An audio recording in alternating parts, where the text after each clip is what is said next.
Nithyanandam Paramasukadam Kevalam Jnanamurtim Dvandvaditam Gagana Sadrisham Tattvamasyadhilaksham Ekam Nityam Vimalamachalam Sarvadhi Sakshi Bhutam Bhavadhitam Triguణarahitam Sadgurum Tam Namami.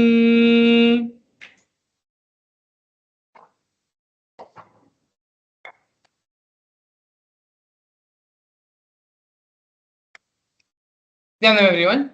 Welcome you all to yet another wonderful Bhava Darshan, manifesting with the Supreme Pontiff of Hinduism, Bhagavan Sri Nithyananda Paramashivam. Today, the Supreme Pontiff of Hinduism will be gracing all of us in the Bhava Samadhi Darshan of Somaskandhar Murthy. If you're a temple goer and if you follow the various temples and are a part of the various temple festivals, you would have seen or at least glimpsed the Somaskandhar Murthy at least once in any of these festivals or Brahmotsams which are being celebrated.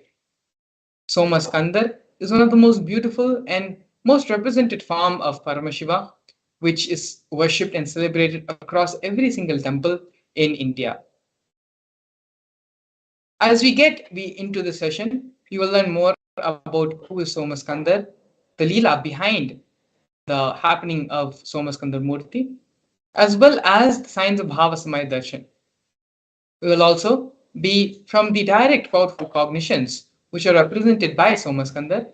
With those powerful cognitions, we will be going through internalization exercises and to see how we can apply these powerful cognitions in our own life. But before we get into the whole program, I'd like to share with all of you very special and very exciting news, which which was released a couple of days back on Facebook. These posts are posted by on the Supreme Pontiff of Hinduism on the Supreme Pontiff of Hinduism's official Facebook handle.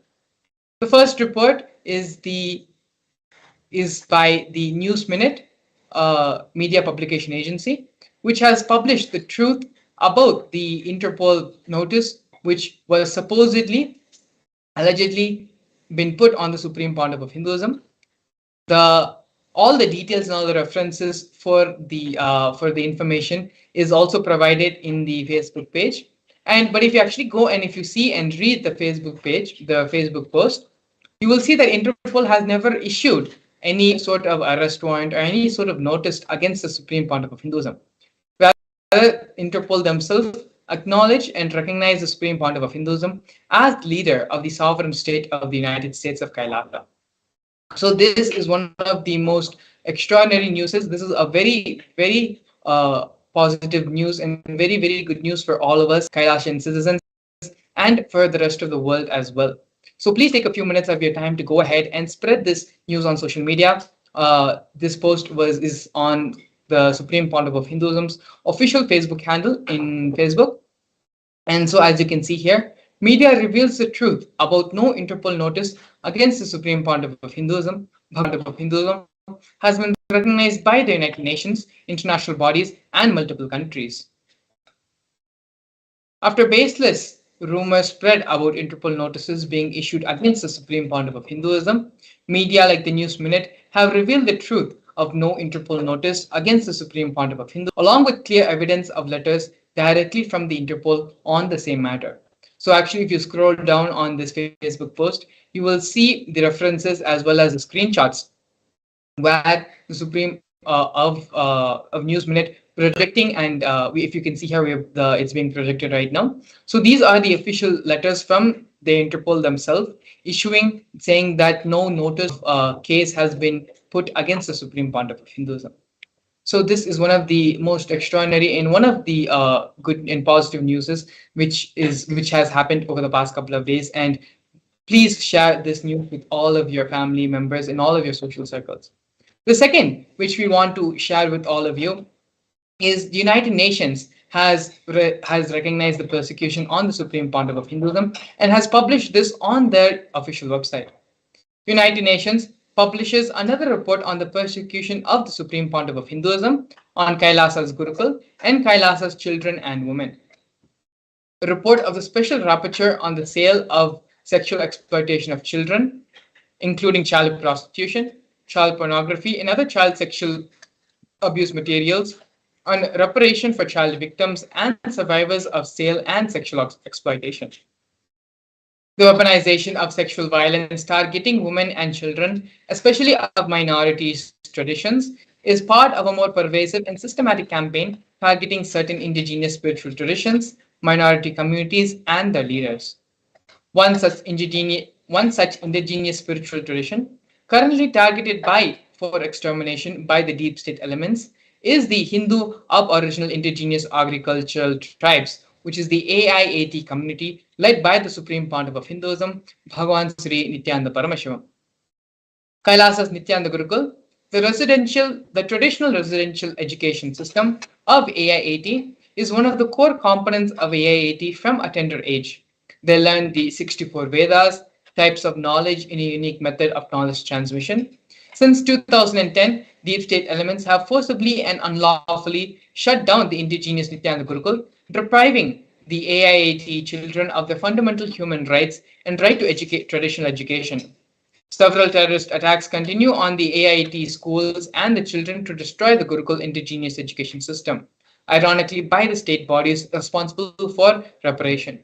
So these reports have not only been published to the UN United Nations recognize this as well, and as you can see here, the official website of United Nations for Human Rights, where these reports have been published.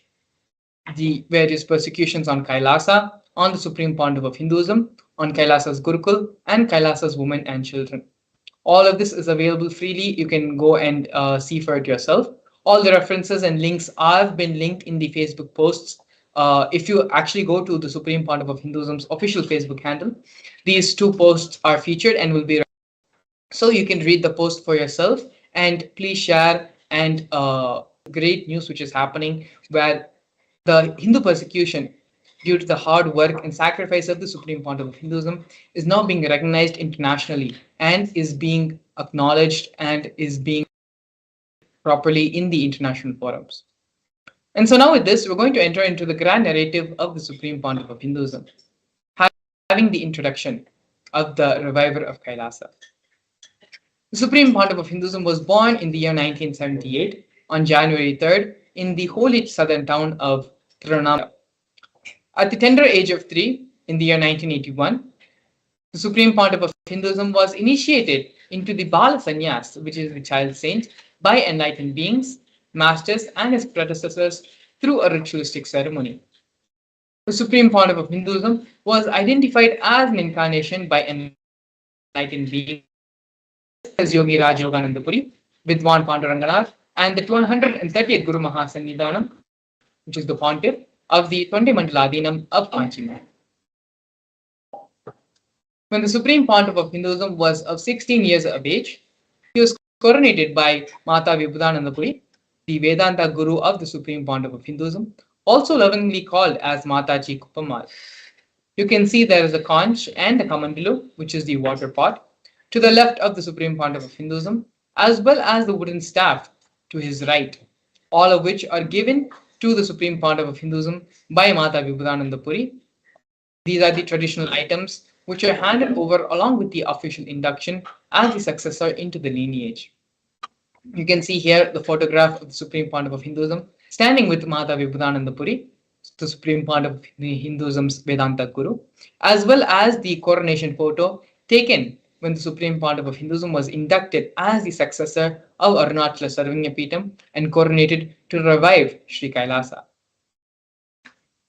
Next, we're looking at the early days in the mission of Kailasa into the mission of the Nithyananda Sangha. Here leftmost, you can see the black and white photo where the Supreme Pontiff of Hinduism himself, brick by brick, constructed the temple monastery complex for his guru, Mata Vibhudananda Puri, under the guidance of his gurus. Later, during the years when the Supreme Pontiff of Hinduism started the public mission, the public life, in the year 2001, on the 14th of April, when the Supreme Pontiff of Hinduism was just 23 years of age, the Supreme Pontiff of Hinduism established the first Kailasa temple monastery in Tiruchengodu, South India. As you can see here on this photograph, in the Supreme Pandava of Hinduism's own handwriting, the annotation is there on the photograph, marking and recording this historic date. Here we can see in the year 2002, 1 year later, on the 4th of November, the Supreme Pontiff of Hinduism established the headquarters, Adi Kailasa Sarvanyapeetham, in South India. By the year 2004, when the Supreme Pontiff of Hinduism was 26 years of age, the Supreme Pontiff of Hinduism was conducting mass living enlightenment conventions all across the globe in various countries, taking people cleansing processes of the seven energy bodies. By the year 2005, at the age of 27, the Supreme Pontiff of Hinduism was welcomed with the proclamation message by the Mayor of St. Louis, Francis G. Slade. Here we can see glimpses of the international worldwide conventions of living enlightenment conducted by the Supreme Pontiff of Hinduism.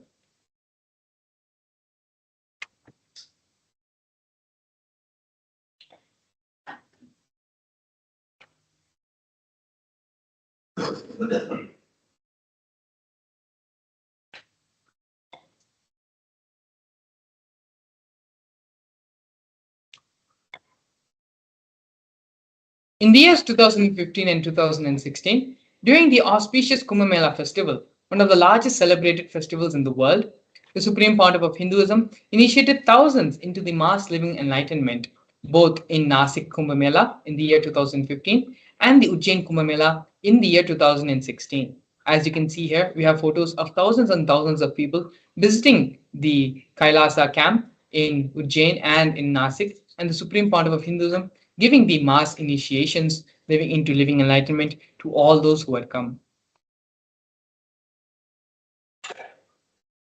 We are now going to be looking at the various coronations of the Supreme Pontiff of Hinduism. The first one being when the Supreme Pontiff of Hinduism was just 10 years of age. The Supreme Pontiff of Hinduism was coronated as the 233rd Guru Mahasannidhanam of Kanchi Kailasa Sarvanyapeetham, which is the Tondai Mandala Adhinam. In the year 2004, on December 31st, the Supreme Pontiff of Hinduism was coronated as the incumbent emperor of the Suryavamshi Surangi Samrajya. In the following years, the Supreme Pontiff of Hinduism was coronated as the present 23rd Guru Mahasannidhanam of Dharmamakti Swargapuram. In the year 2012, the Supreme Pontiff of Hinduism was coronated as the 293rd Jagat Guru Mahasannidhanam of Kailasonatha Shyamalapita Sarvanyapeetham. In the year 2013, the Supreme Pontiff of Hinduism was coronated as the present Mahamandaleshwar of Mahanirvani Akhada, which is the largest apex monastic order. In the year 2014, the Supreme Pontiff of Hinduism was coronated as the 1008th Acharya Mahamandaleshwar, which is the head of all spiritual leaders of the Atal Akhada, which is the ancient apex body of Hinduism. In the year 2015, the Supreme Pontiff of Hinduism was coronated as the Supreme Pontiff of Hinduism, elected by a congregation of over 1,000 Hindu leaders, pontiffs.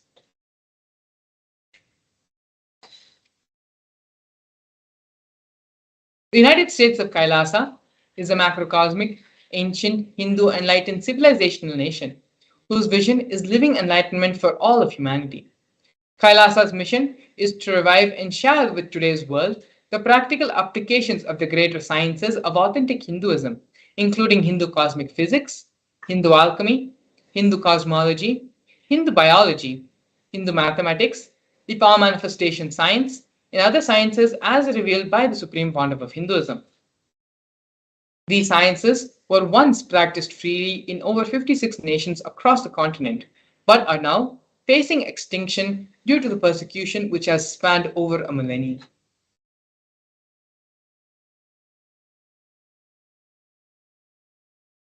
Here we can see the various Sri Kailasa initiatives, Sri Kailasa United Nations initiatives. Sri Kailasa Uniting Nations initiatives support a variety of humanitarian services which collectively allows for the creation of a sustainable, equitable, resilient and thriving world. Out of these 108 initiatives started by Sri Kailasa Uniting Nations, the one which we are going to be looking out of the many is the No Hungry Home project offered by Sri Kailasa Uniting Nations for nutritious food and a hunger-free world.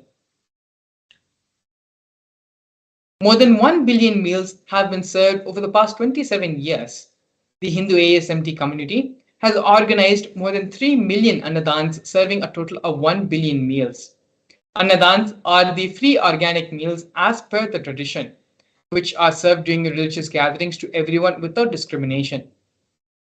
Up to 10,000 meals are served on a daily basis, free of cost, and this number rises to up to 100,000 on festival days. As you can see here in the photos, the Supreme Pontiff of Hinduism himself is actively involved in serving and in the process of the Annadan service. You can see here in many places the Supreme Pontiff of Hinduism with his own hand is doing the Annadan service.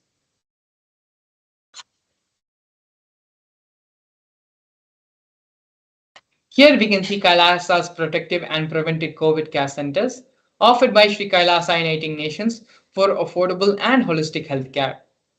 During the pandemic, the Supreme Pontiff of Hinduism converted his monastery campuses into a multi-layer quarantine facility free for all people, regardless of any differences in age, gender, caste, creed, ethnicity, color, socioeconomic status, or any other sort of discrimination.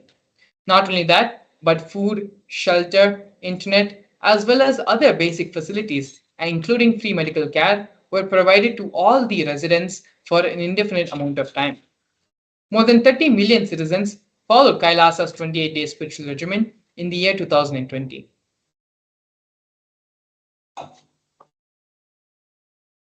Here we can see the offerings made by Sri Kailasa Uniting Nations for education reform and development in the form of the Nithyananda Hindu University and the Nithyananda Gurukul.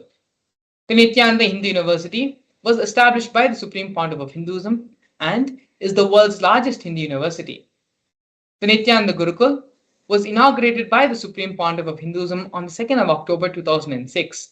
The Guru Disciple Education System, which is an authentic knowledge transmission system based on enlightenment. Nithyananda Hindu University has more than 20 million enrollments, 7,000 free courses, and has extended campuses in more than 150 countries.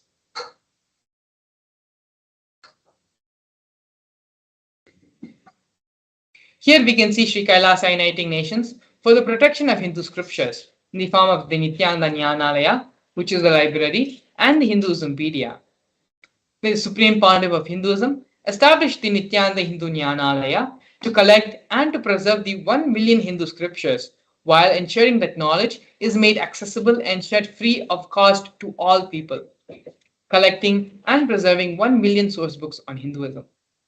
The Supreme Pontiff of Hinduism himself has authored more than 10,000 books in 3 different languages, which have been translated into 50 languages.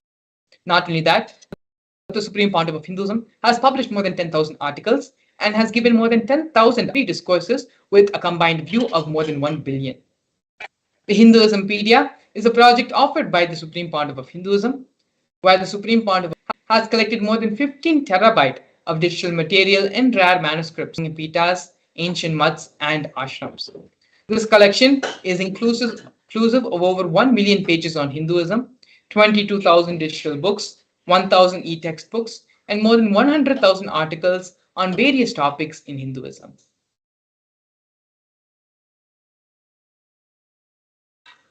Here we can see Sri Kailasa Uniting Nations for global peace and religious harmony, offering the confluences for world peace. In the year 2009, the Supreme Pontiff of Hinduism organized a month-long peace walk covering 1,000 kilometers and 1,000 villages to bring together in harmony from all walks of life to promote feeling connection and oneness among people. During the walk, health camps were conducted in villages along its path. As you can see here, thousands and thousands have gathered, waving the Kailasa flag and doing the peace walk. Next, we have Sri Kailasa Uniting Nations for feminine empowerment and gender equality, offered by the women empowerment programs, the various women empowerment programs. The first one, which you're looking at right now, is Kailasa's Yogini Sarvingyapeetham, which is the establishment of yoga and meditation universities to empower the quality of life, an emphasis on life solutions through Vedas and Agamas, empowering the indigenous rural women, fighting against wrongful gender stereotyping, gender-based violence, and lack of inclusive and quality learning environments. Some of these initiatives include Kailasa's Nityananda Lakshmi, which is a microfinancing service, Kailasa's Women Foundation and Women Empowerment Self-Help Centers, which have been launched in 108 places around the world since its establishment in the year 2009. Kailasa's Ankita program, which is providing foundational literacy about working of basic community service and infrastructural environments. Kailasa's Ashraya program, providing vocational training programs to rural and indigenous women to provide equal opportunities and access to independent, self-sufficient financial environments to them. The Supreme Pontiff of Hinduism has revived the Vedic feminism in Kailasa, where more than 80% of leadership positions are occupied by women. Here we can see the various offerings of Sri Kailasa Uniting Nations in the field of yoga as the Nithyananda Yoga. The Nithyananda Kriyas are 108 scientifically validated Kriyas revived by the Supreme Pontiff of Hinduism, specifically targeting the 108 major diseases and disorders such as diabetes, arthritis, blood pressure, rheumatism, and more. The Supreme Pontiff of Hinduism has also revived the ancient forms of yoga, such as the pole yoga, which is the Shivastambha yoga, and the rope yoga, the Kundalini Raja yoga, in which yogic asanas, postures, and weight balancing techniques are performed to create the yogic physiology, aligning it to cosmic geometry that manifests superconscious powers. Not only that, but the Supreme Pontiff of Hinduism has been awarded 2 Guinness World Records for the largest rope yoga and largest pole yoga classes, bringing worldwide attention to these extraordinary forms of yoga. These world records were established on the 30th of September and 3rd of October, respectively.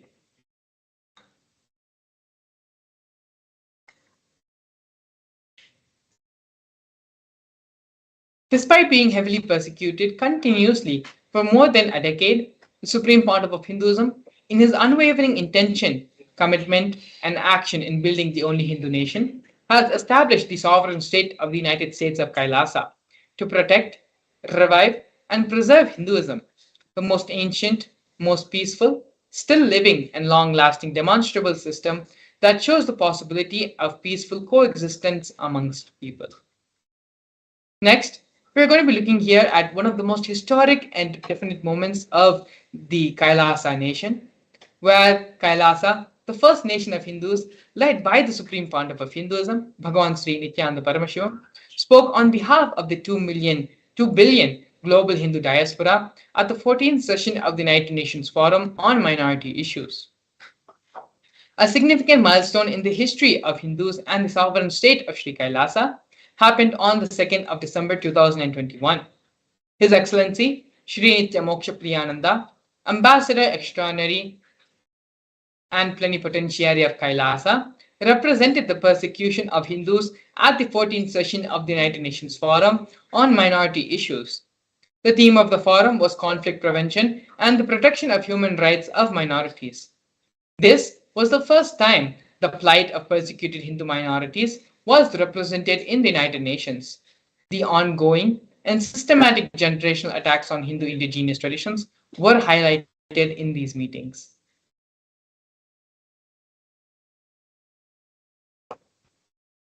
Here, we're looking at the various attempts by the state and non-state actors on the Supreme Pontiff of Hinduism's life and on Kailasa.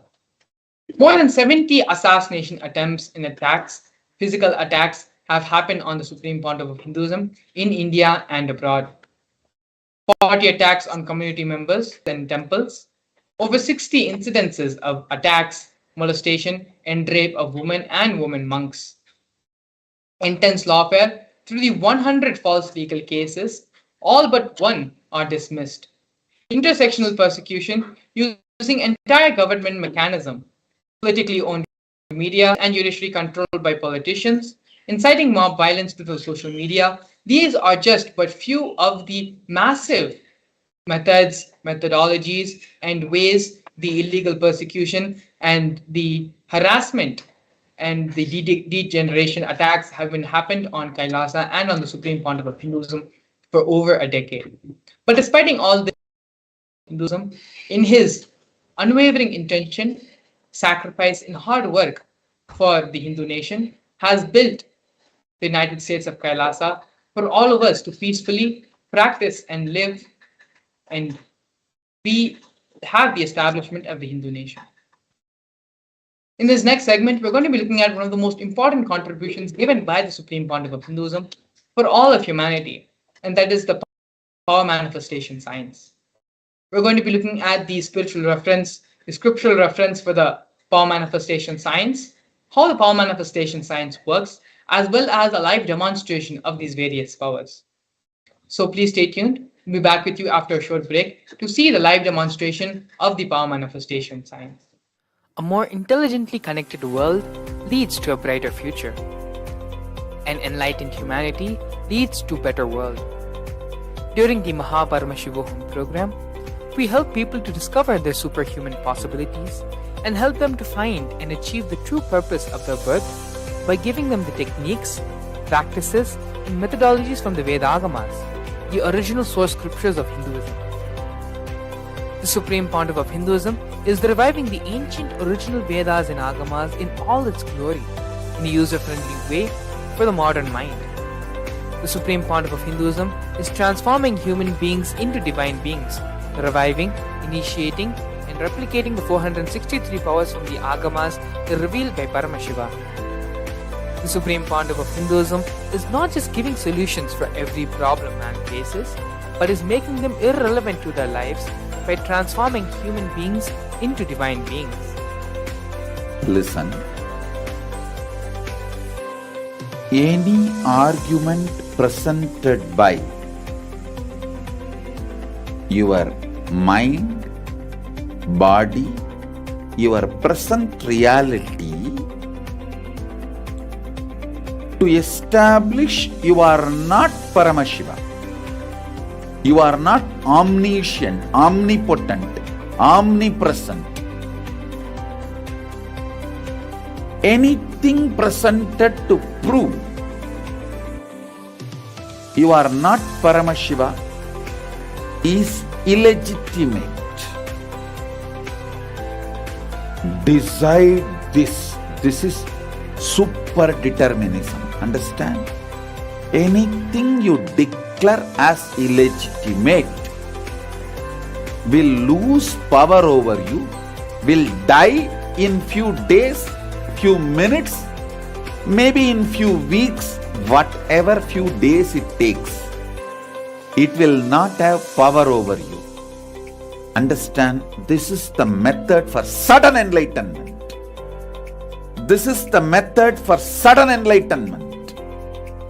It happens by the Shaktipada.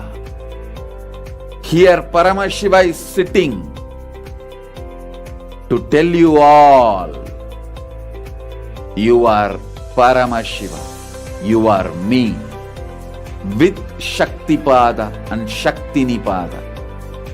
The Dvitiya Vijnasa Krama is an extensive and thorough yoga sequence to prepare your body to receive the experience being given by the Supreme Pontiff of Hinduism. Through the yoga, which is aligned as per the source scriptures laid down by Paramashiva and the Agamas, you break all the impossibility in your body and in turn break the very cognition of impossibility. The program leads you to go beyond your human frame and limiting human ideas, which prevents you from living your highest possibility. I will reach you wherever you are, whichever corner of the world you may be.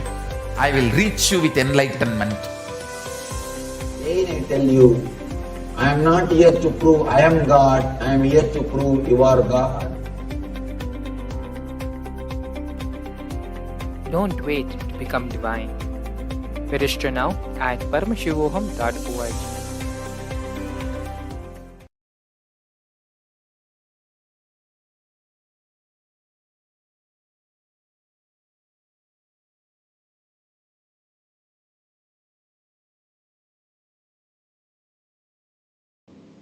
Yes, so now we'll be entering into the beautiful session of the power manifestation. We'll be understanding the various truths and aspects of power manifestation. So what is power manifestation? How is it helpful to our life? And what is the science actually of power manifestation? So now we are going to be going through a beautiful and informative sequence of understandings where we learn the science of power manifestation.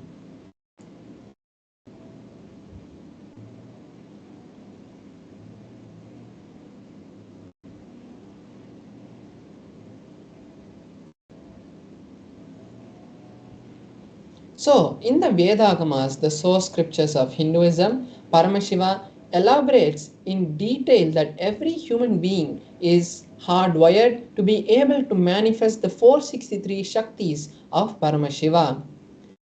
Manifesting Shaktis are described in a detailed systematic method and science for human beings to explore the various sciences and the various Shaktis of Paramashiva.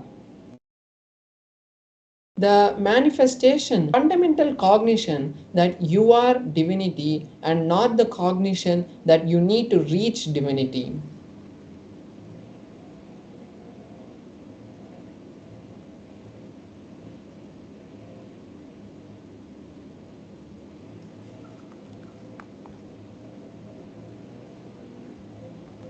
So now we're going to be seeing the difference between the Shaktis and the Siddhis. Shaktis express from the space of enlightenment, whereas the Siddhis manifest from the space where you are reaching enlightenment through various penance and hardships. That time the Siddhis manifest. Shaktis are the source of enlightenment, whereas Siddhis manifest only in the path of enlightenment. The Shaktis, on the other hand, are a blessing for every human being. Means every human being after the initiation of a living incarnation or an enlightened master can manifest the Shaktis. Siddhis happen only after lots of hard penance. The Shaktis also are permanent, whereas the Siddhis are not permanent and they divert us from the path of enlightenment.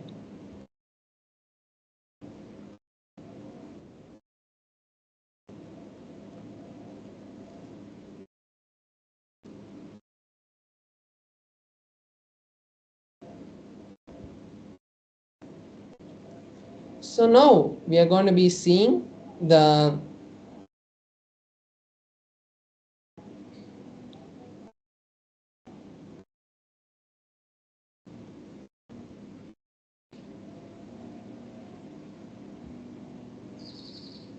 Yes, so now we are going to be seeing the various pramanas or the scriptural, the references and the way the powers are authenticated. So we have 4 different methods and layers through which the powers are filtered. So first is the Shastra Pramana, which is the source scriptures, the revelations of Paramashiva's direct teachings, like in the Vedas and the Agamas. Then we have the Apta Pramana, which is the experiences of the various enlightened masters, rishis, incarnations, and the other manifestations of Paramashiva. The various way all of these great beings who have come before us have taught the world and shown to the world that these powers are possible by humanity. Then we have the Atma Pramana, where the supreme pontiff of Hinduism has experienced these powers and validated them with the Shastra Pramana and the Atma Pramana and given it to us as his Atma Pramana. Then we have the Pratyaksha Pramana, the scientific study on these powers. So now we're going to see the source of these Shaktis, and it is Paramashiva. Paramashiva is the source of these Shaktis and he is the primordial divinity in Hinduism, the ultimate cause which is self-effulgent, all-pervading and beyond time.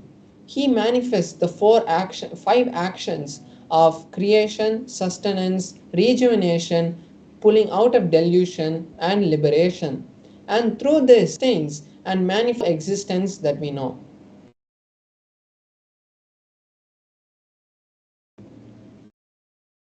The direct words of the Supreme Pontiff of Hinduism, he says that every ultimate truth, when a powerful cognition is mapped into the consciousness, our individual consciousness, it manifests through every human as Shaktis. Now we're going to be seeing the detailed pramana for each of the pramanas that we have. So first we're seeing the Shastra pramana, which is the source scriptures, the scriptural references for the power of the third eye. So Paramashiva in the Vijnana Bhairava Tantra and Agama reveals the signs of various Shaktis to Paramashiva Shakti, and now we'll be seeing the 34th verse of the Vijnana Bhairava Tantra, where Paramashiva has given us the detailed description of how the powers manifest from the third eye. He says, Kapalantar manonyasa tishtanmilita lochanaha kramena manaso dhadyat lakshayet lakshyamuttamam. Paramashiva says, by fixing the mind within the crown center, sitting stably without any movement, having the eyes in succession to the third eye, one whose mind is stable is able to see beyond the sight and has the ultimate darshan of the lakshyam, which is the ultimate goal, and has the vision of any place or any object beyond his sight, and he attains the space of oneness with the source Paramashiva. Now we'll be seeing the Apta Pramana, the experiences of various enlightened masters who have come before us. So here we have the beautiful scripture reference from the Mahabharata, where Bhagavan Shri Krishna gives Arjuna the initiation into the third eye. Arjuna asks Bhagavan Shri Krishna that he wants to see the cosmic form of Bhagavan Shri Krishna. So Bhagavan Shri Krishna in the 8th chapter of the 11th verse initiates Arjuna into the third eye by saying, you cannot see my cosmic form with these physical eyes of yours. Therefore, I grant you the divine vision of the third eye. Behold my cosmic form. And then Arjuna gives a detailed description of each of the various aspects of that beautiful Vishwarupa Darshana in the 11th chapter. Next, we'll be seeing the Atma Pramana, how the Supreme Pontiff of Hinduism has experienced these things, these powers in his own life. So in his own words, he says, the first experience that I had, I was able to see above me, below me, the whole 360 degrees and the 10 directions. Not only I was able to see, I was able to feel and experience all that around me as me. So we can see here how directly the Supreme Pontiff of Hinduism's Atma Pramana, his own experience, is matching with the Shastra Pramana. Next, we are seeing the Pratyaksha Pramana, which is the scientific study on the powers. So they had conducted an experiment directly on the Supreme Pontiff of Hinduism, and they had conducted the positron emission tomography test on the Supreme Pontiff of Hinduism's brain, and at that time they found high amount of radiation and energy being radiated from the frontal lobe where the third eye is, and the same readings from which they had seen in the scans of the Supreme Pontiff of Hinduism has been replicated in the Balasans and the various yogis who have also gone through these scans. Now we'll be seeing one of the powers that manifests from the space of the third eye, which is the power of consciousness over matter. The scriptural reference for this is from the Vijnana Bhairava Tantra, Sutra 120, Dharana 95. Paramashiva says, Kvachid vastuni vinyasya shane drishtim nivartayet tajnanam chitta sahitam devi shunyalayo bhavet. The translation is, having fixed one's eyes on a particular object, vastu, one should slowly withdraw the gaze and the sight from that object, as well as slowly eliminate the knowledge, thoughts, and impressions from that object. Then, O Devi, one abides in Shunya, the state where there is nothing other than this exists, the space of all inclusiveness or infinity. So here we can see how Paramashiva has given us a detailed explanation of each of the steps of how to manifest this power. Now we are going to be having a live demonstration of this power where I will be manifesting the power of consciousness over with my Atmalinga. So now we'll be moving to the close-up camera where you'll be able to see the demonstration, and we'll be showing you how authentically this power is being manifested.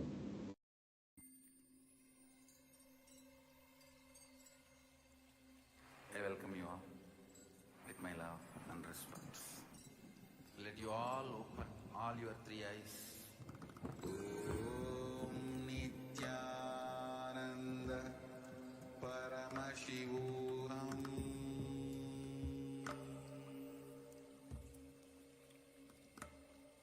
Om Nithyananda Paramashivam.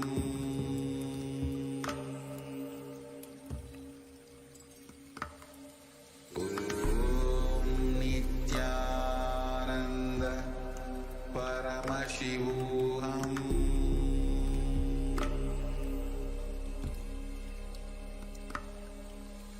Om Nithyananda Paramashivam.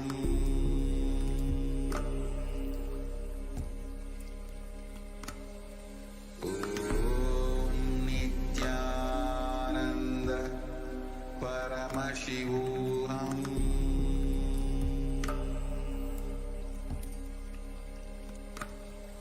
Om Nithyananda Paramashivam.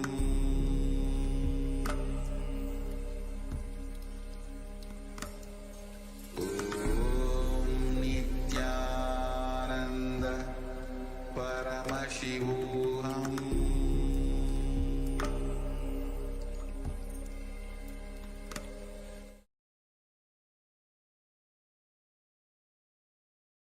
Yes, so now we are all able to see the Atmalinga, and you can see my hand also.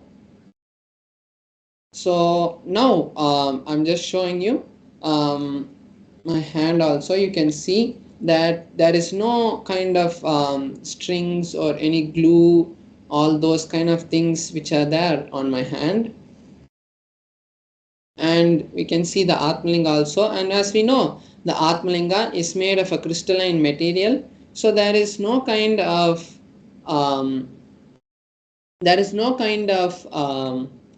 magnetic thing that can be used to make the Atmalinga to move. And also I have a tissue paper here, so I'll be just seeing the Atmalinga with this tissue paper to show that even when the Atmalinga is placed on my palm, there's no kind of strings which are being used to move the Atmalinga or anything. So by doing that, we are making the power as authentic as possible. So I'm placing the Atmalinga on my hand, and here I have the tissue paper, and I'm just circling the Atmalinga to show you that even when the Atmalinga, when I'm moving the tissue paper around the Atmalinga, there is no kind of movement which is happening in the Atmalinga, showing that there is no external thing that is being used to create the movement in the Atmalinga. So now I'll be connecting with Paramashiva, and as we saw in the scriptural reference, the detailed instructions which have been given directly by Paramashiva on how the Atmalinga, how the consciousness or matter happens. So now I'll be manifesting that. I will be doing the same, and I'll be chanting the Mahavakya and connecting with Paramashiva, and then when that happens, we will all be seeing that the Atmalinga. So I request all the viewers also to take this time now to create the same reality in your life also. So either you can manifest this power, or you can create a reality, you can share with us a reality that you want to manifest in your life, and then we will be, when we manifest the power, we will be seeing directly Paramashiva manifest that reality in your life. So now I'll be chanting the Mahavakya, and we will all be seeing the beautiful manifestation of the Atmalinga. So you can also chant along with me. Om Nithyananda Paramashivoham. Om Nithyananda Paramashivoham. Om Nithyananda Paramashivoham. Om Nithyananda Paramashivoham. Om Nithyananda Paramashivoham. Om Nithyananda Paramashivoham. So as the Atmalinga is moving also, I want to show that there is no kind of movement or no kind of external thing that is being used to create the movement in the Atmalinga. Om Nithyananda Paramashivoham. Om Nithyananda Paramashivoham. Om Nithyananda Paramashivoham.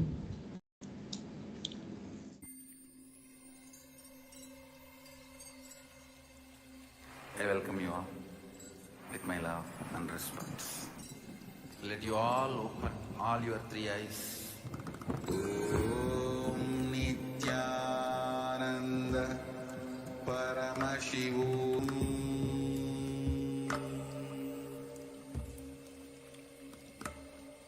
Om Nithyananda Paramashivam.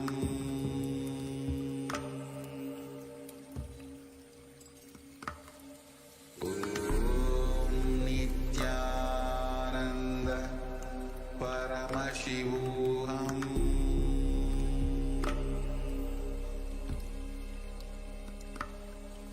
Om Nithyananda Paramashivam. Om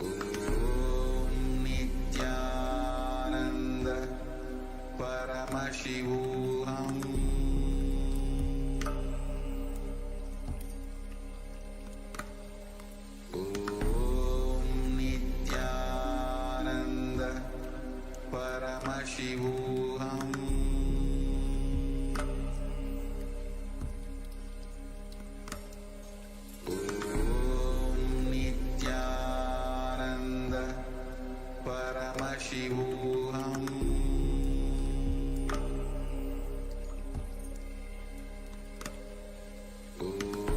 Om Nithyananda Paramashivam.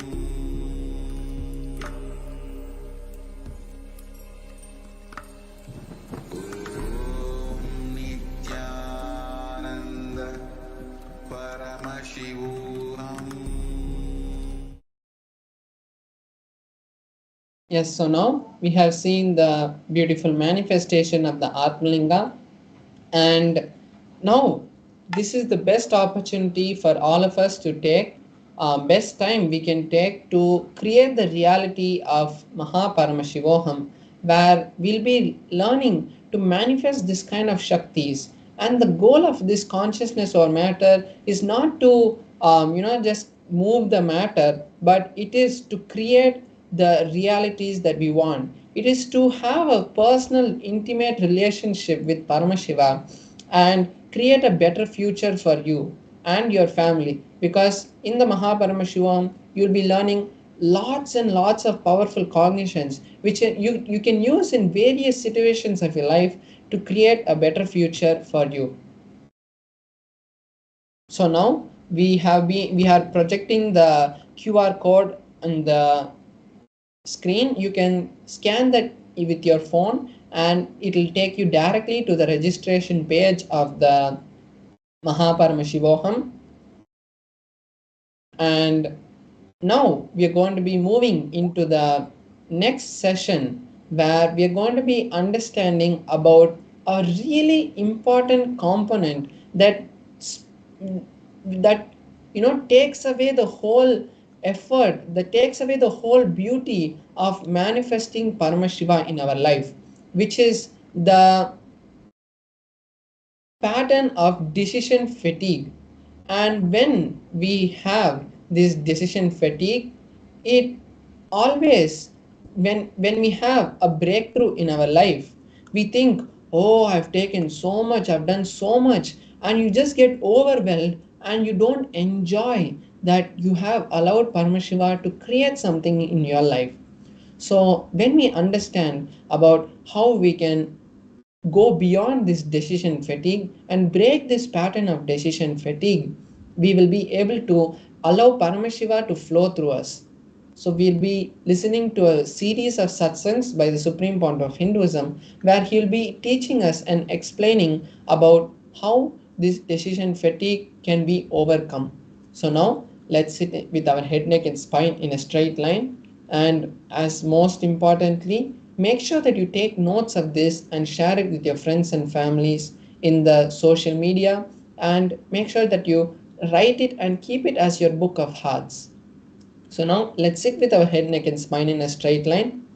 Let's bring our awareness to the third eye, and let's bring listening to our space. And now let us enter into the video.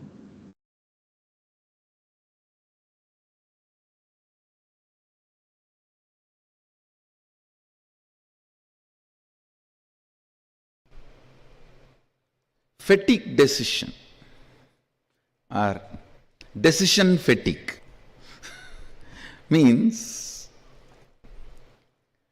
fatigue which happens to you by making decisions. Actually, decision fatigue is fatigue decision. Listen.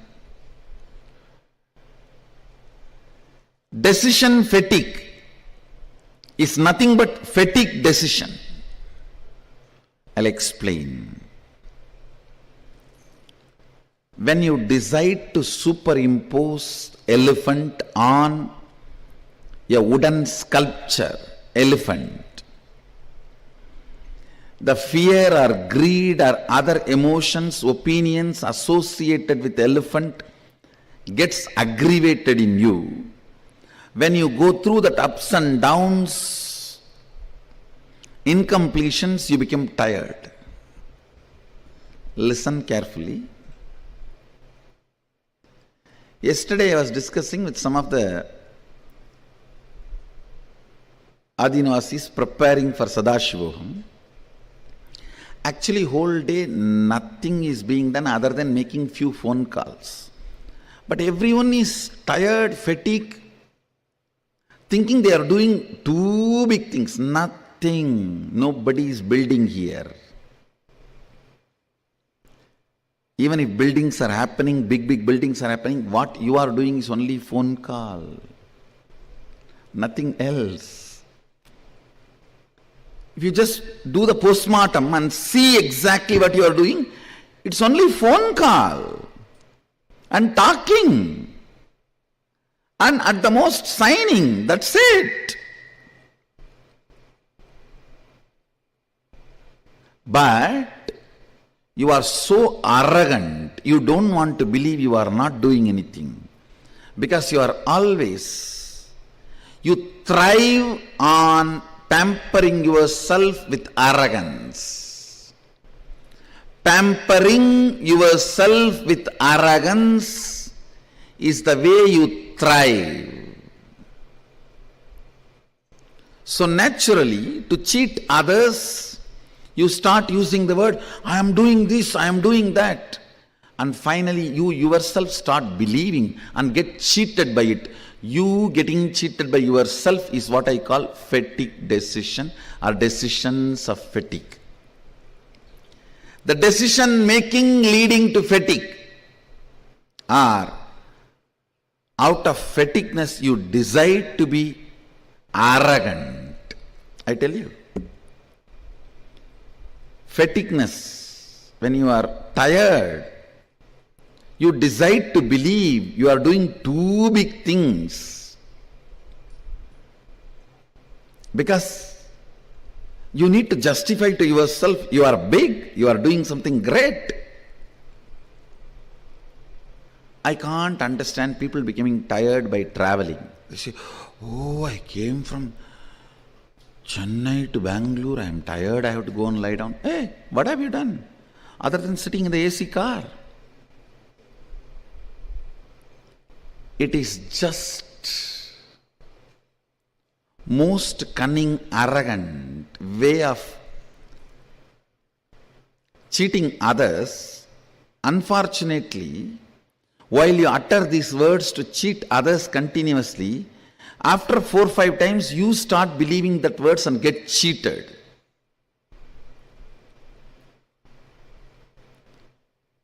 Get cheated terribly, understand? If you cheat your boss, great, you may gain some money.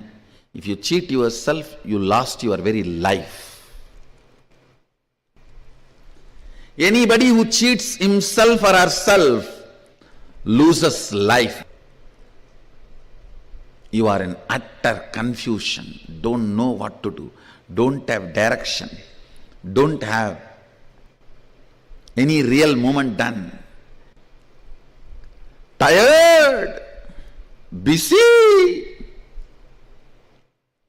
End of the day, if you see, just blown arrogance. I am this, I am that, I am doing this, I am doing that. Actually, if you see what you are doing, nothing more than calling or talking. I told to the Adinavasi whom I was talking, now you are standing here, holding your hands. For this, at least 100 decisions your brain has to take. To put the weight on the right leg, left leg, hold the hands together, all that. To build this whole campus, less number of decisions only your brain need to take. Actually, even for your breathing, how many decisions your brain need to take? Less than that number of decisions only you need to take every day. Even you are most productive, much better than me.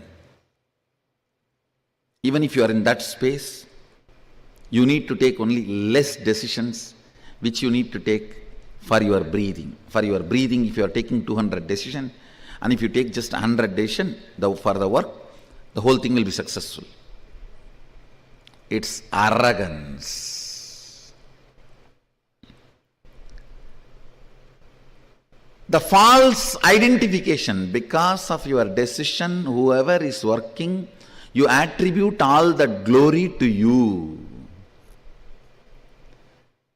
You attribute all the glory to you, which is not true. Which is not true. Arrogance. Because decision makers are paid more money than the people who are working, you develop certain arrogance. Decision fatigue is the direct result of the mental setup you carry, whether you are under the matrix or outside the matrix. Please be informed, anybody who has a decision fatigue is inside, under the matrix. You are under the matrix. Anybody who understands, actually if you see more subtler way, for breathing, how many decisions you take? less number of decisions only you need to take even to be a ultimate successful billionaire or to do any work done. If you understand that, suddenly work will bring a lot of strength, joy, activism, being alive. If the micromanagement does not bring frustration and fatigue in you, you are out of matrix. Even your so-called macromanagement brings fatigue, decision fatigue in you, you are within the matrix. Arrogant, violent, you are dangerous to live with. Fatigue decision, people's prana is dangerous to breathe. Kandu muttu kettu muttu, don't even see them. It will be disaster for you. Don't even talk to them. They will put poison into. Understand.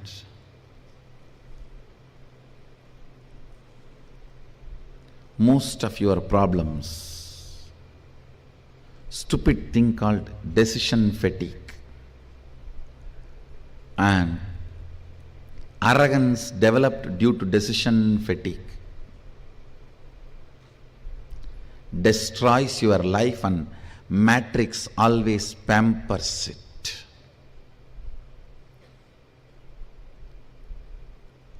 If you come down to the existential ground reality and see your life, nothing but a few decisions I took which is as easy as breathing, few words I uttered which is as easy as flirting, few signatures I made which is as easy as autographing. That's all. Nothing else is done. You will be a light being. You will be young forever. You will never become old. You may become bold, but not bald.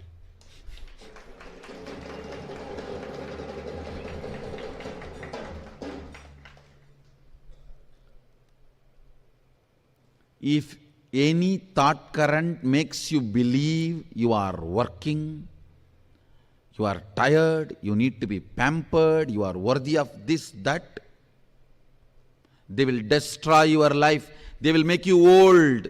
They will swallow your life.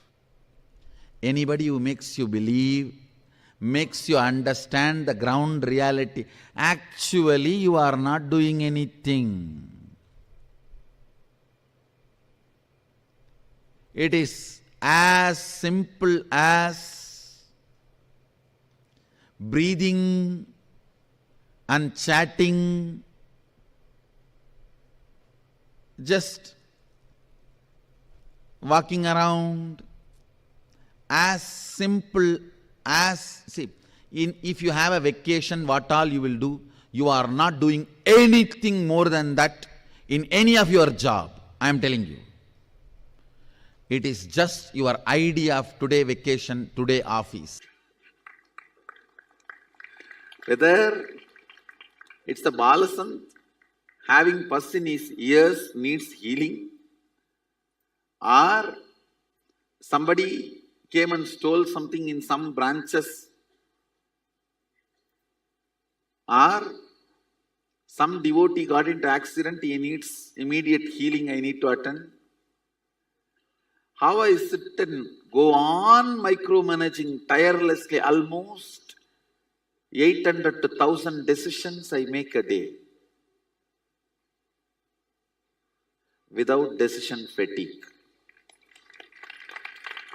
Actually, 2 days before the Sadashivam started, I took the Sadashivam team all around the campus and I was telling them, hey, don't think you guys have done a big job. All of us put together, we made 2000 phone calls and 100 successful phone calls, that's all. Don't think about what you did based on the result. Think on it. If you think based on the result, you will fall into decision fatigue.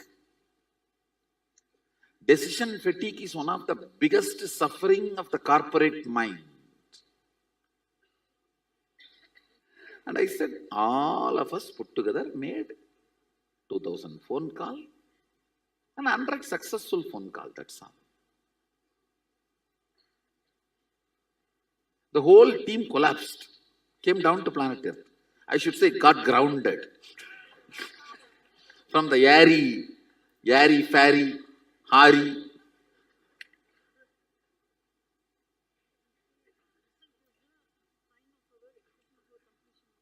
Result is the sign of our completion, but based on result, you cannot assume what you have done. When it comes to what you have done, see, feeling about what you contributed should come only from what is the effort you put. See, what I am talking is talking from the context of becoming egoistic out of air. Thin air. All right, this whole thing is done. What these guys have done? One phone call to this contractor, one phone call to the umbrella fellow, one phone call to the Dumbai fellow, one phone call to the volunteer scheme. They tied it over.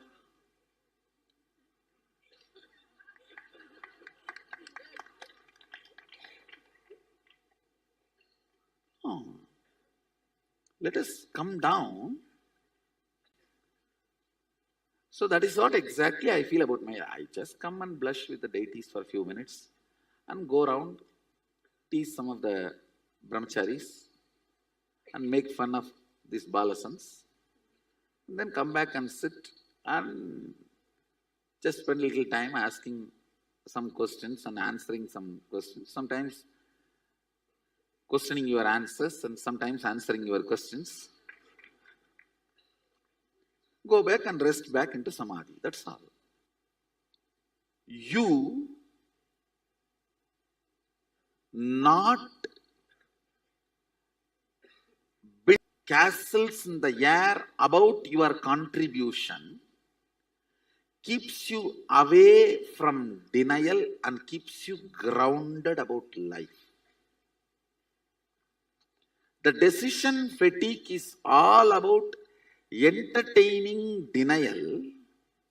When you entertain denial, listen carefully. You need to justify you are doing too many big things. So you have to always weigh yourself based on the result, not based on what you contributed.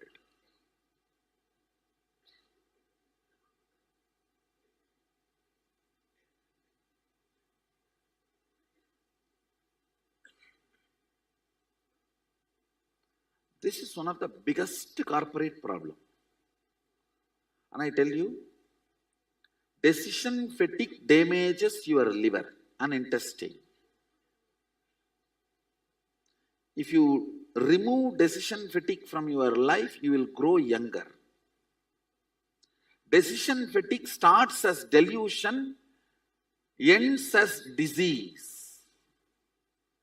Decision fatigue starts as delusion, grows as disorder, ends as disease.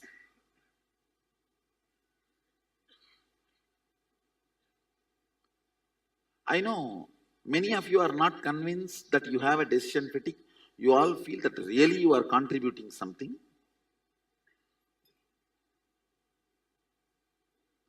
Because it is such an important, how important I am for the society and for the people around me. That is one of the important food you eat. That is being now denied. Understand? Listen. You may now think how the length and this denial is connected. Whenever you decide, I will not put my energy on lawyer, engineer, multiple things, and I will put only in one. You will start seeing your efficiency to engage with life drastically comes down due to boredom attack. You always think, I'll put all the 12 hours into the law and master, and you forget to understand there is something called boredom, which will be attacking you. You will be falling prey for it. You may have to face that in your course. You don't plan to handle, you don't have a right plan to handle the boredom. But you deny all the other entertaining aspects of your routine. When the boredom attacks, you collapse. Denial always leads to low efficiency, low engagement with life.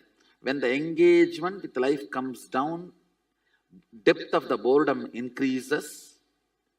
Depth of the boredom, denial, less engagement with life, decision fatigue is all one and the same. How many of you?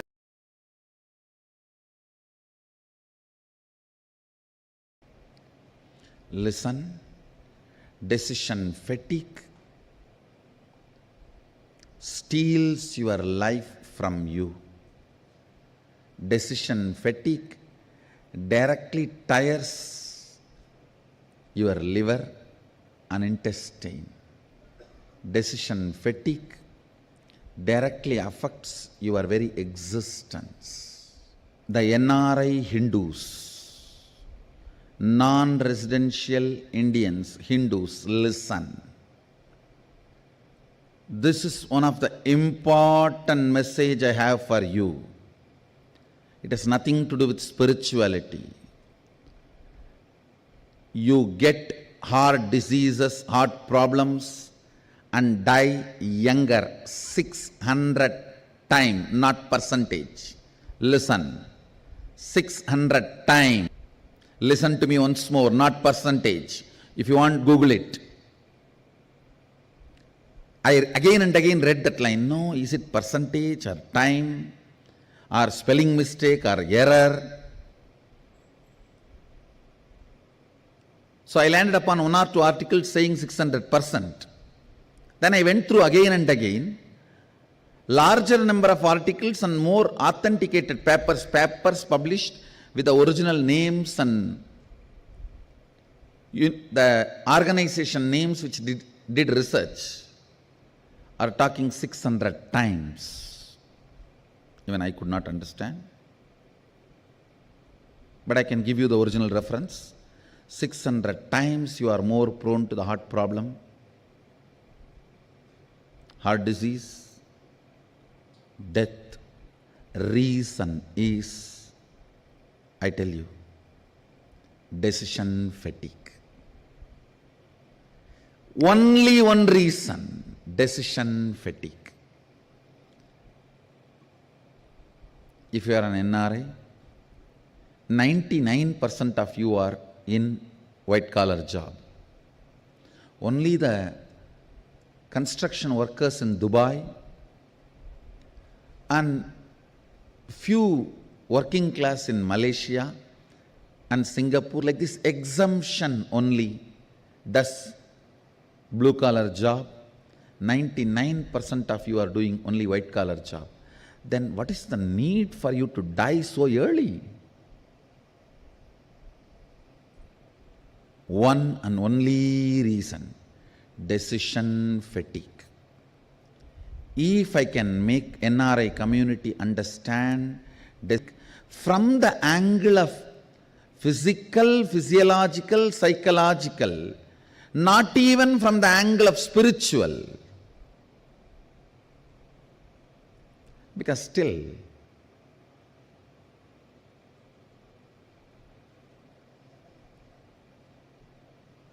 the NRIs have their own matrix. Till you get out of the matrix, I can't teach you spirituality. Even from the angle of physical, physiological, psychological, decision fatigue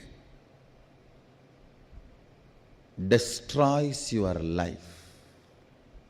Understand?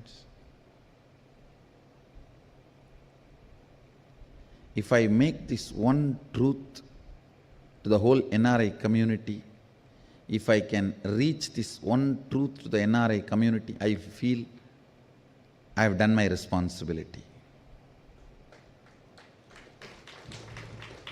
Because it is very unfortunate, the NRI community is not understanding or not yet discovered the solution.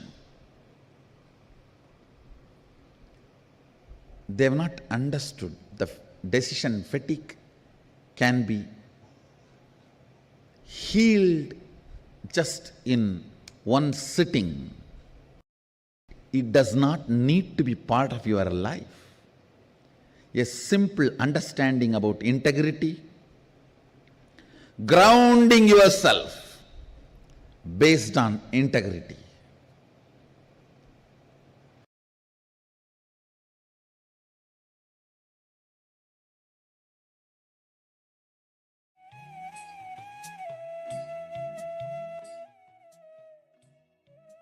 Yes. Very beautifully, the Supreme Pontiff of Hinduism expanded on the topic of decision fatigue and how it's one of the problems which humanity is suffering the most from. As Swamiji himself has told, it is decision fatigue, not anything else, which is causing the NRI community to die at such a very early and young age. Despite not being physically or mentally or psychologically stretched to that extent, where most of them are working only white collar jobs, but still the death rate and the longevity of the NRI community is small because of this one thing, because of decision fatigue. Decision fatigue, as Swamiji had also shared, is one of the most difficult things for us to accept and come to terms with, that we all are suffering from decision fatigue.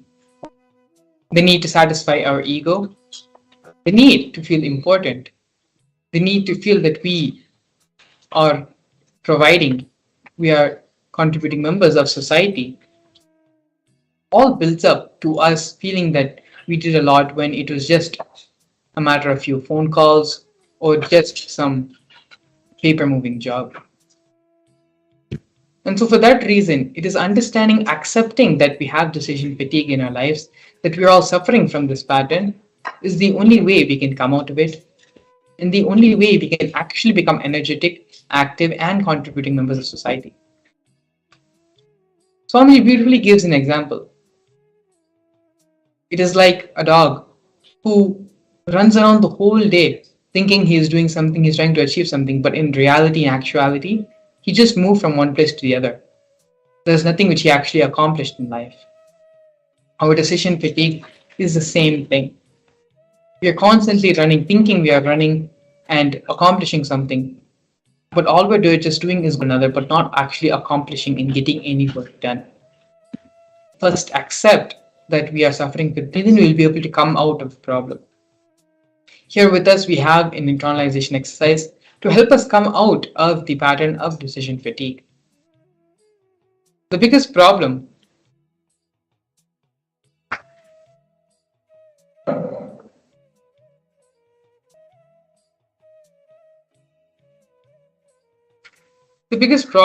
is going to be inability to handle boredom. Human civilization will collapse due to boredom if we don't teach people to conquer time. It is time people learn the science of conquering time. See, something has to pull you towards the future.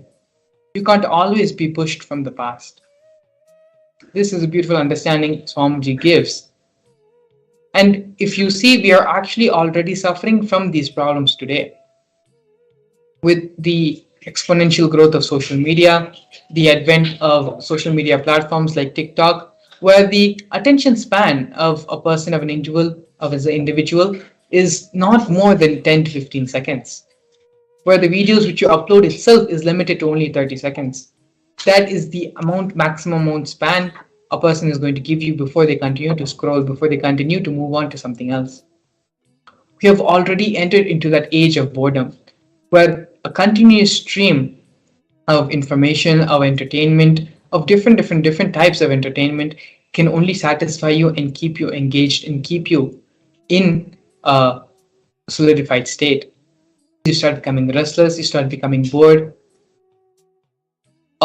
Maybe a small version of hypertension starts happening in you. This will only lead to further and further stress, further and further anxiety, and further hypertension in an individual. We are already entering into that era of boredom. And unless we understand these powerful cognitions about decision fatigue, about conquering time, we are always going to be suffering from boredom and we are always going to feel life is a pain, life is depressing. Unless we have the inspiration to move forward, to get pulled forward towards life, we're always going to be pushed from the past.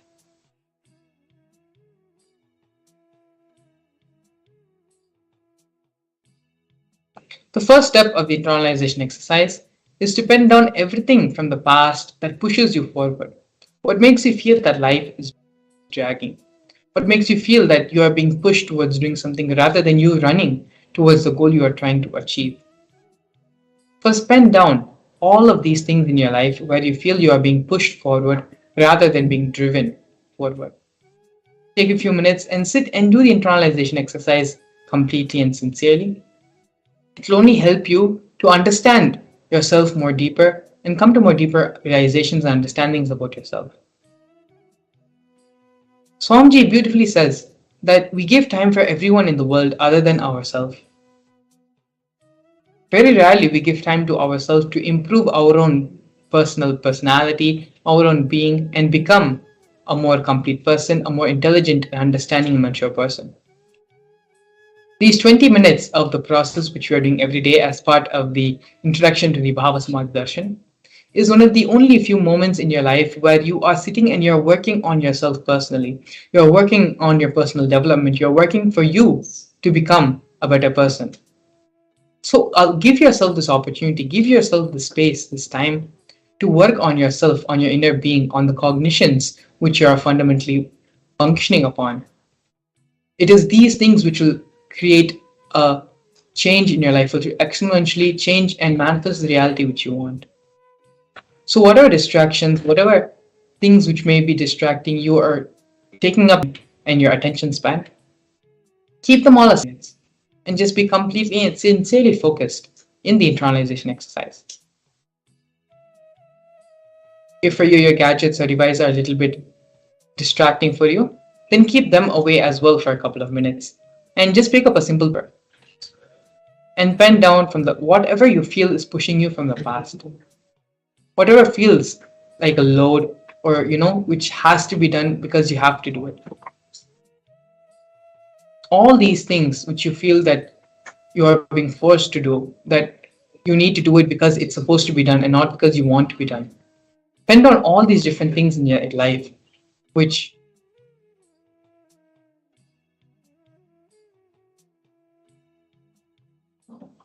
this is a guided meditation process, a guided exercise, and we'll be here with you every step of this process to help you overcome and come out of your decision fatigue patterns.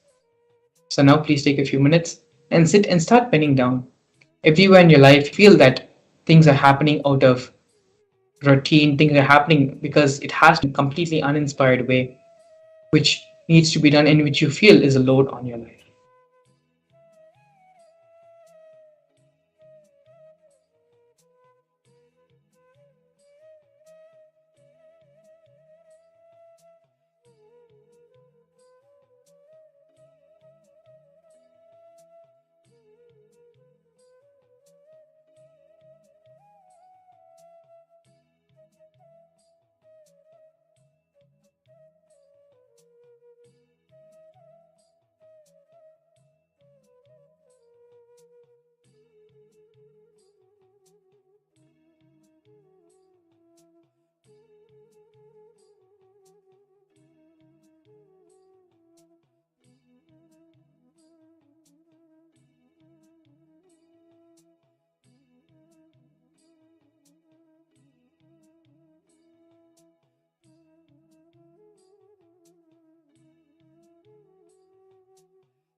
Don't allow yourself to get distracted by things which may be happening in your Vatavarna space around.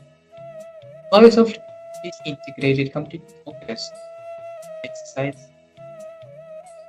Coming out of the decision fatigue pattern, doing so much of energy personally in everything which you do.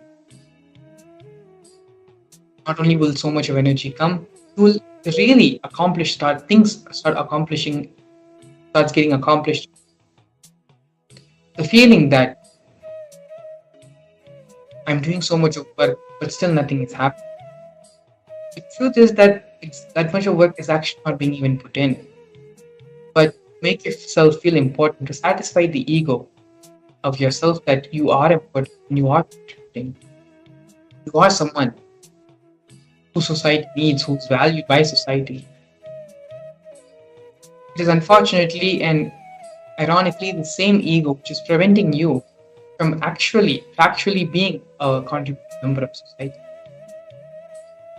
So during this process and coming out of the decision fatigue pattern, as Swamiji shared earlier, is the only way you can actually really have the energy boost which you need in your life for you to manifest and make things happen the way you want it to happen. This is the ultimate of a personality development, personality change, which you can call, but ultimate life transformation cognition, which you can start carrying to manifest, make things happen in your life the way you want it to happen. Please sit sincerely and do the exercise. It doesn't need to be even a serious process, it just needs to be sincere.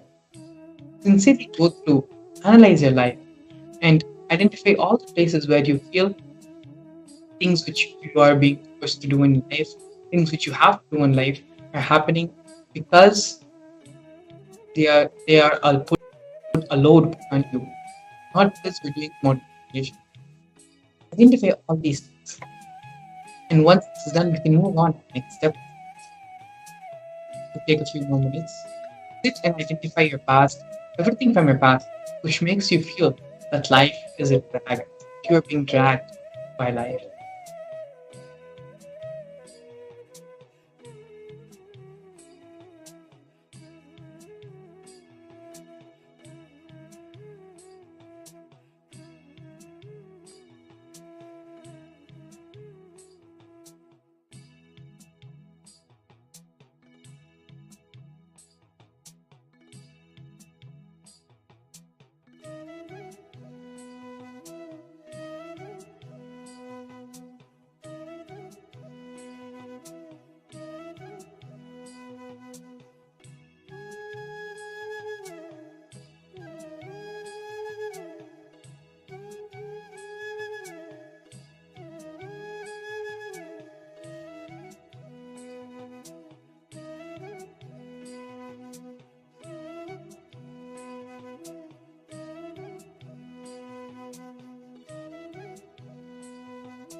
now entering the next step of the process. Pen down everything that pulls you from the future. What makes you run with excitement? Previously, we looked over all the things which is pushing you towards the future, all the things which you despair in your life, which you don't want to face every day, but you're forced. Things which you have to do every day, but you don't want to. Those are the things which you identified in the previous exercise. In this exercise, let's identify everything which is pulling us towards the future. What makes us run with excitement? What makes us get up in the morning every day? What is that which excites us and forces us out of the bed, where we can just jump out of the bed with excitement? Write all the things which excite you in life, which makes you want to live for another day, which makes you want to enter into the next day. Pen down all those things now.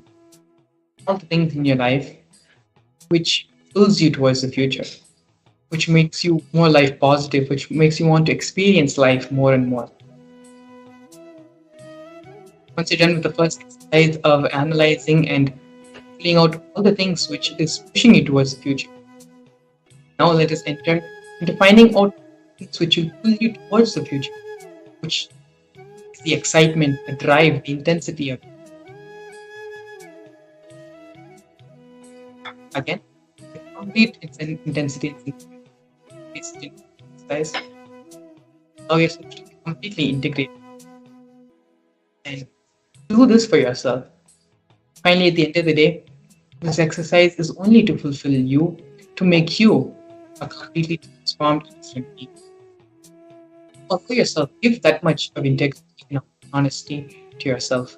Be authentic to yourself, to your own personal transformation. If you're still finishing up the first part of the process, that is fine. Continue to do that.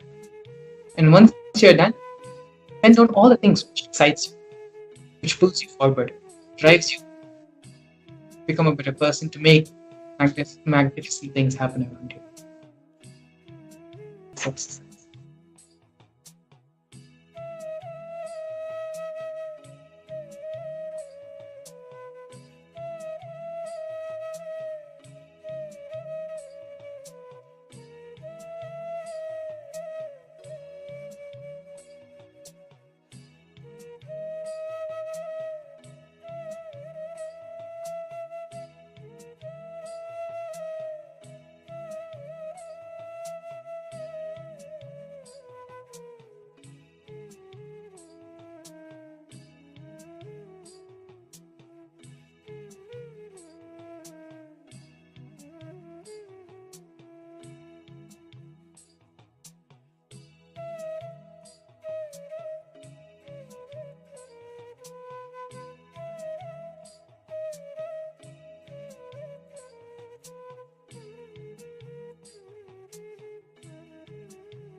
Understand?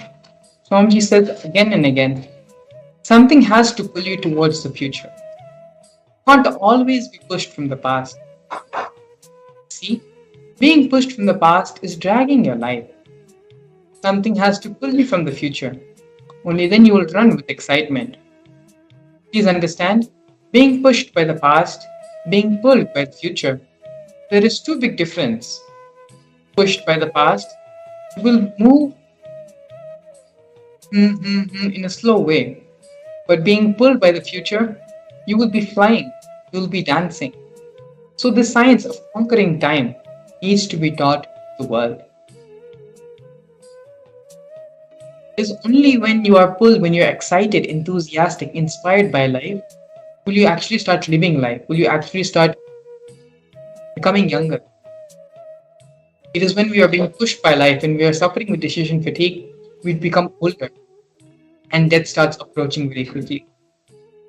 It is only when we are moving towards life, when we are being pulled towards the future, we start becoming lighter, we start becoming younger, we start having more energy. This next step now is the science of conquering time. Discard boredom and be pulled into life by the excitement of the future. With this final cognition, with this understanding, the transformation in your life will start happening. When you understand that it is only through inspiration, it is only by being pulled towards the future, you will become younger, all your health problems will start disappearing, the decision fatigue will start leaving your cognition. You have conquered time. You have understood the secret and reality of manifesting youthfulness, manifesting energy, and going beyond the physical difficulties, the realities, and the sufferings of this plane. You start becoming divine. With this, the only other further step which needs to be is registering yourself for the Mahaparamashivam program. For this understanding which you're having right now, this powerful cognition which you're living with, will be bolted in you with the superconscious oneness Advaitic experience the Supreme Bond of Hinduism will give you in the Mahaparamashivam process, during the Mahaparamashivam program. So with this, the Paramashivam link to register yourself for the Mahaparamashivam program and the website where you can learn more about the program are both linked below in the form of the QR code and in the screen.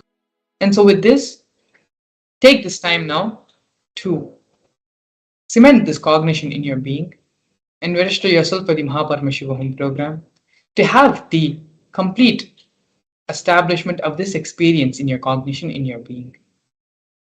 We'll be entering into a short break, after which we'll be working on causing your personal reality, in manifesting your reality, and manifesting the Mahaparamashivam program with you. So please stay tuned. We'll be right back. A more intelligent to a brighter future.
Paramashivam.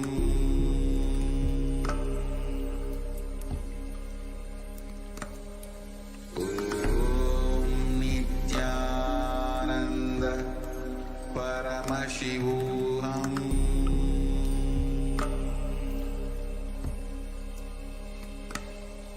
Om Nithyananda Paramashivam.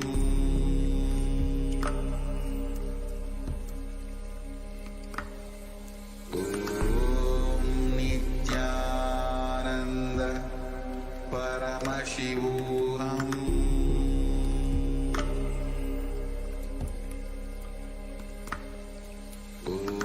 Om Nithyananda Paramashivam.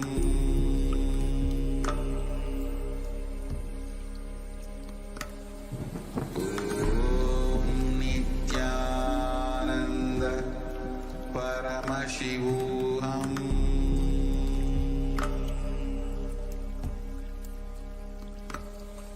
Om Nithyananda Paramashivam.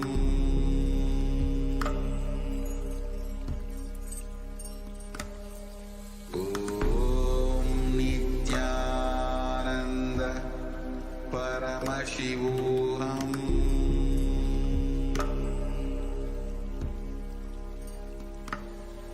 Om Nithyananda Paramashivam.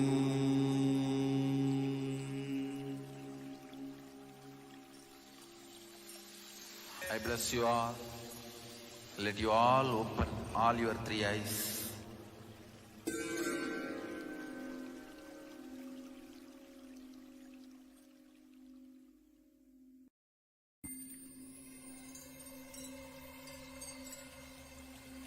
I welcome you all with my love and respect. Let you all open all your three eyes. Om Nithyananda Paramashivam.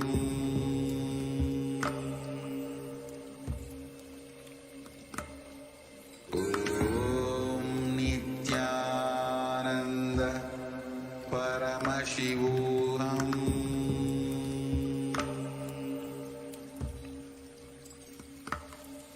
Om Nithyananda Paramashivam.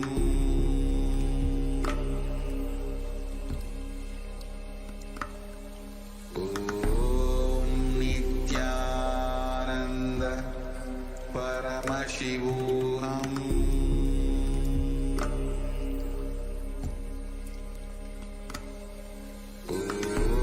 Nithyananda Paramashivam.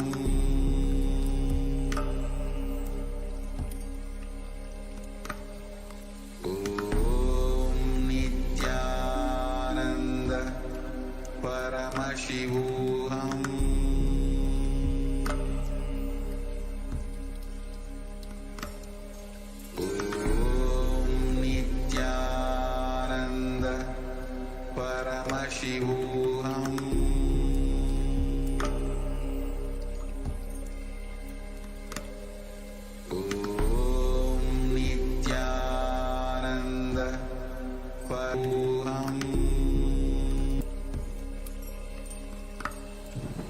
Om Nithyananda Paramam.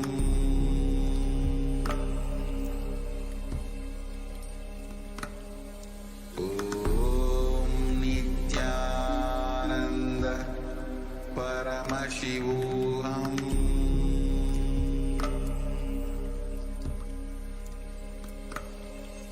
Om Nithyananda Paramashivam.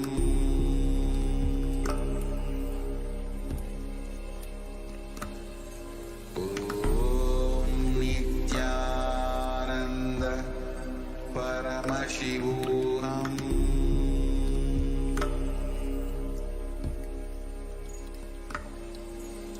Om Nithyananda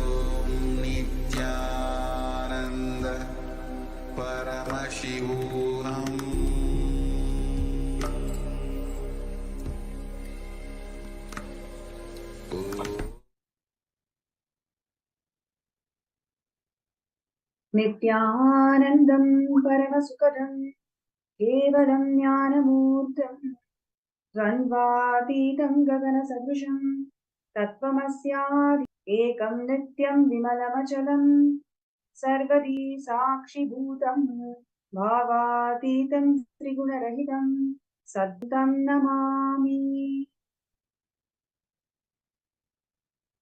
Nithyanandam, I welcome all the participants and viewers all around the world for the most blissful and most divine Bhava Samadhi Darshan of the Nijavatara, the supreme pontiff of Hinduism, Bhagavan Nithyananda Paramashivam. And today, Swamiji is going to manifest as the Somaskandhar Murthy. And I'm sure all the participants, amazing time, just receiving these blessings and darshans of Swamiji. Every single day, having these darshans, which is empowering and life transforming to one and all. And we have lots of positive feedback, positive news all around the world about Kailasa and the recognition that Kailasa is receiving from various countries and United Nations. And in today's segment, we are going to be looking into one of the most important contributions of the Supreme Pontiff of Hinduism, which is reviving the ancient kingdoms. Time and again, Avatar has descended in the planet Earth to revive the Sarvanya Pitas whenever there is a destruction in the Dharma, especially in any of the three pillars of Hinduism, whether it is in terms of language or in terms of the Hindu infrastructures or the Shastras. Whenever there is a decline, whenever there is adharma happening in any of these three pillars, Avatar descends to revive through the Sarvanya Pitas.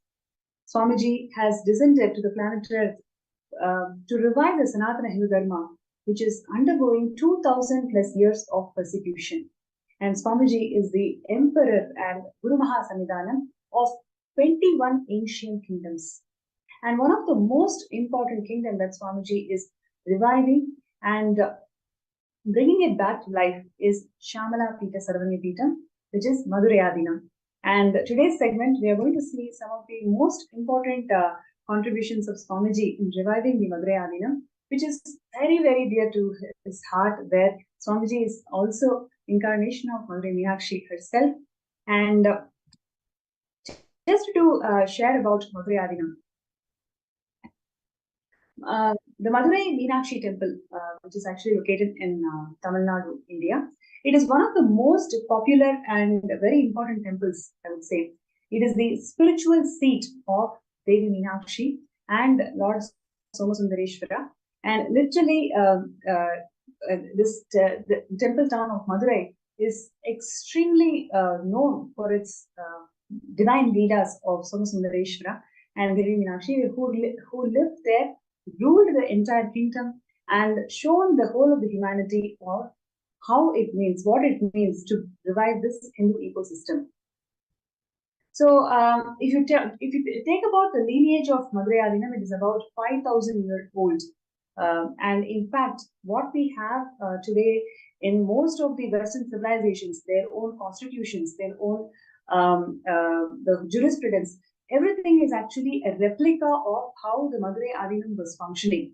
There are enough records in Madhurayadinam which actually shows that the Madhurayadinam had is what was what is followed today in Vatican also. So, so the point that I'm trying to make is it is a very ancient, established, most advanced scientific enlightenment ecosystem that actually flourished in all dimensions of life. So the ancient records clearly suggest that the glory of Madhurayadinam is such. Every single aspect of enlightenment ecosystem literally flourished under this, under the rule of Devi Meenakshi and Lord Somasundareshwara. And the Madhurayadinam is Hindu Adi-Shaivite monastery, and it is actually world's oldest surviving monastic order. It is the world's oldest surviving monastic order. It has this kind of legacy, and Swamiji is the current Guru Mahasanidhanam of this Madhurayadinam. And it is established by the incarnations, like I mentioned, Devi Meenakshi and Bhagavan Somasundareshwara. And literally, they came down and ruled the entire city of Madurai. And it was revived by Nithyananda Sambandar. And followed by him, several enlightened masters held the greatest seat of Madurai Adinam and shown the whole world the legacy, the spiritual legitimacy, economic legitimacy, and the religious legitimacy of Madurai Adinam, the whole world. And coming into that lineage is what we have Swamiji, who assumed the responsibility of being the Guru Mahasannidhanam of Madurai Adinam in 2012. So,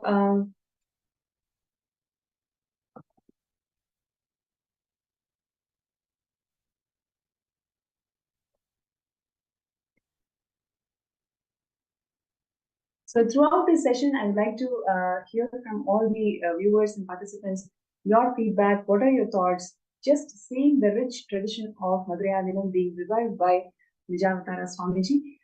Whatever you'd like to share with us, please feel free to share in the YouTube comments or Facebook comments, and also in the MPSN group. You can actually see a QR code that's being flashed on the screen. You can take a scan of it, and then you'll be directly led to the MPSN group, where you can start posting your comments, feedbacks throughout the session.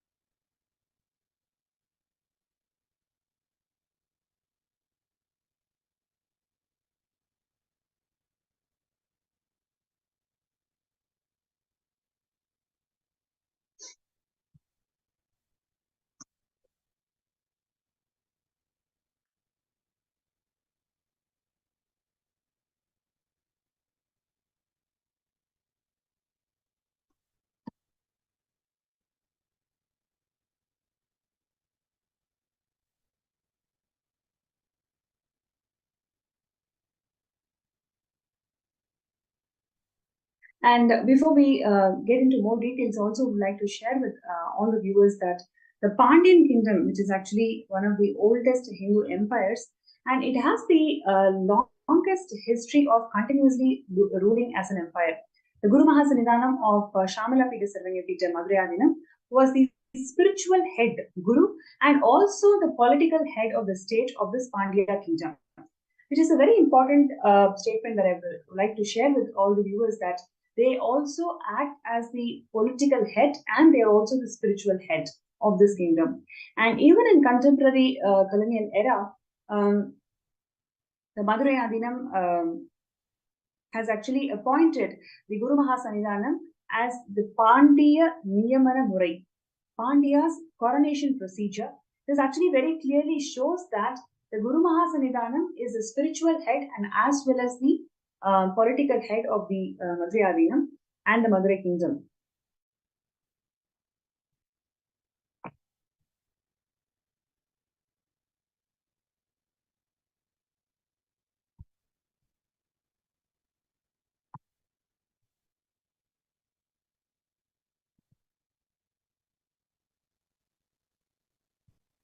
Yes, and what you are seeing here today is the beautiful and most divine coronation of Swamiji as Madurai Guru Mahasannidhanam of Madurai Adinam.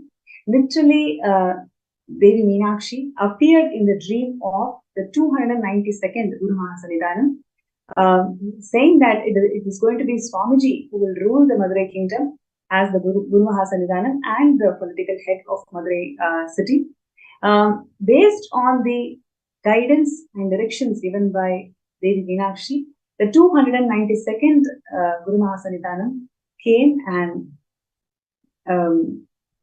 graced with this responsibility that Swamiji has taken up as the 293rd Guru Mahasannidhanam of Madurai Adinam. You can see here the grand coronation celebrations happening in Vidadi, where Swamiji is assuming the responsibility as the Guru Mahasannidhanam of Madurai Adinam.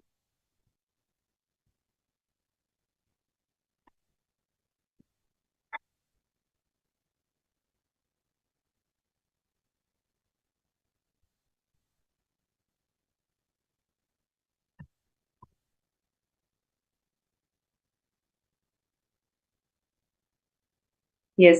And as soon as Swamiji assumed the responsibility as the Guru Mahasannidhanam of Madurai Swamiji started reviving all the temples under the Madurai. There are several temples that actually come under the Madurai, which needed lot of care, lot of reformation in terms of infrastructure, in terms of traditions, in terms of puja, in terms of the enlightened ecosystem that the temple must hold. Everything Swamiji revived from the scratch. You can see here the Sachinanda temple in Tamil Nadu, which also belongs to the Madurai. Swamiji actually led a huge revival and restoration process in all the 4 temples that belongs to Madurai.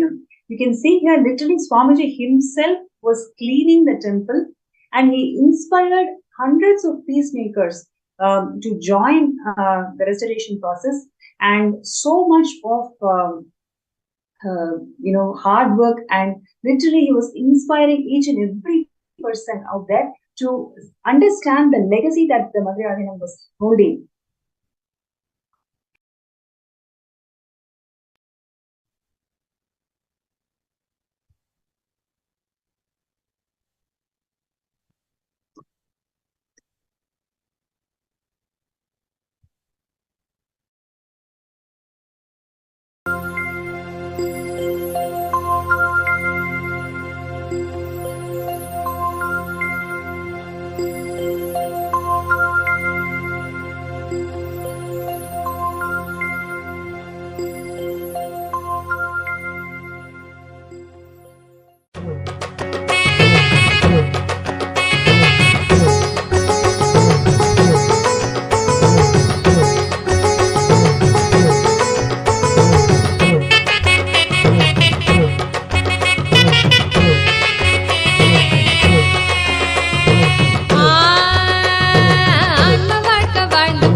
Nityananda சொன்ன சூத்திரம் அது எல்லாமே எங்களுக்கு வேத சாஸ்திரம்.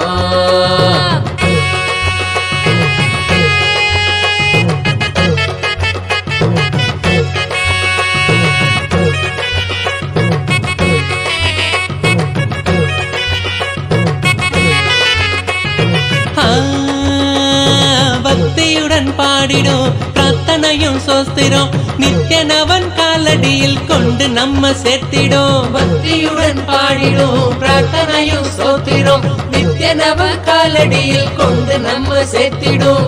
செய்யும் அந்த தியானம் அது சித்தம் தெளிவாக்கிடும். சித்தம் தெளிவாக அது தெய்வீகத்தை கூட்டிடும். செய்யும் அந்த தியானம் அது சித்தம் தெளிவாக்கிடும். சித்தம் தெளிவாக அது தெய்வீகத்தை கூட்டிடும். சக்தி எல்லாம் தேடி வரும் ஞானமும் தான் கூடிவிடும். சக்தி எல்லாம் தேடி வரும் ஞானமும் தான் கூடிவிடும். நித்யானந்தன் சொன்ன சூத்திரம் அது எல்லாமே எங்களுக்கு வேத சாஸ்திரம். நித்யானந்த சொன்ன சூத்திரம் அது எல்லாமே எங்களுக்கு வேத சாஸ்திரம்.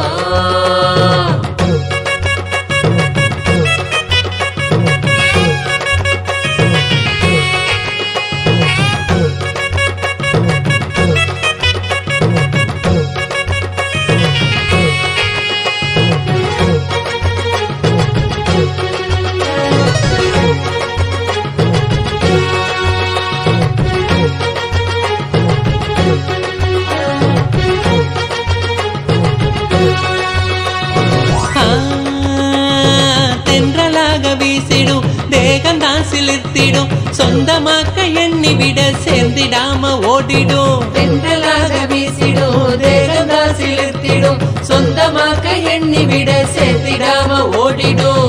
கைகளும் துறக்க அது கனிவுடனே நிறைஞ்சிடும். இதயத்துக்குள்ள இனிதாக வரும் ஆனந்தம். கைகளும் துறக்க அது பணிவுடனே நிறைஞ்சிடும். இதயத்துக்குள்ள இனிதாக வரும் ஆனந்தம். சக்தி எல்லாம் முந்தான் கூடி விடும். சக்தி எல்லாம் தேடி வரும் ஞானம் தான் கூடி விடும். நித்யானந்த சொன்ன சூத்திரம் அது எல்லாமே எங்களுக்கு வேத சாஸ்திரம். நித்யானந்த சொன்ன சூத்திரம் அது எல்லாமே எங்களுக்கு வேத சாஸ்திரம்.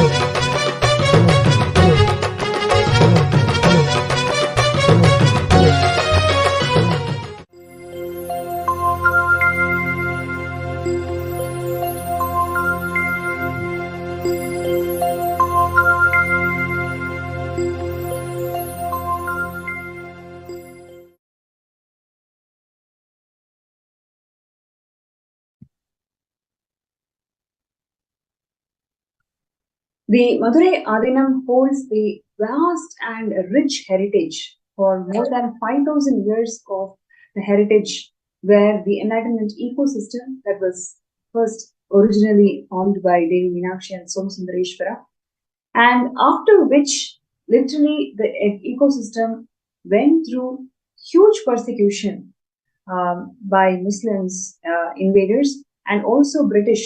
And after post-independence, the delegitimization started happening to this great ancient heritage. And then after which, when Swamiji assumed the responsibility as the Guru Mahasanidhanam of Madurai Adinam, literally every single aspect, every single wing of the ecosystem, Swamiji started reviving right from 2012. So what we are seeing here is the restoration and revival process, where Swamiji himself personally involved in the entire cleaning process. And you can see here literally how Swamiji is inspiring all the peacekeepers of Kailasa to involve in this revival and restoration process.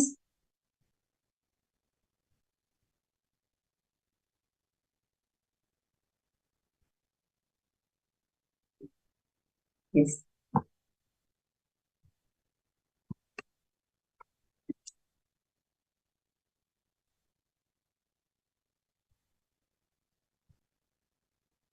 Yes. So, yes, you can see here in 2012, 22nd May, Swamiji is leading the entire restoration process in all the 4 temples of that belongs to Madurai Adinam. And today, if you see, without Swamiji taking over the restoration and revival of these temple infrastructures and also the traditions, literally the temples have become a common place, as they do not have a single unified face as a leader. It is Swamiji who is the single unified leader of the entire Hinduism, who is reviving all the aspects of Hinduism, whether it is temple infrastructure or the traditions. In every level, Swamiji has revived the Hindu tradition.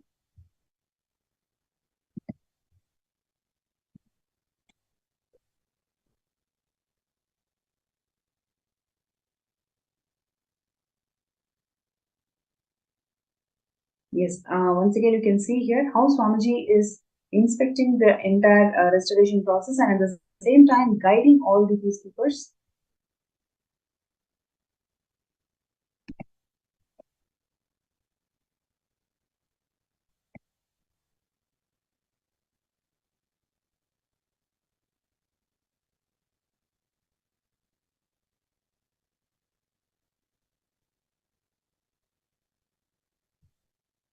Yes, you can see here how the monks are cleaning the continued temple.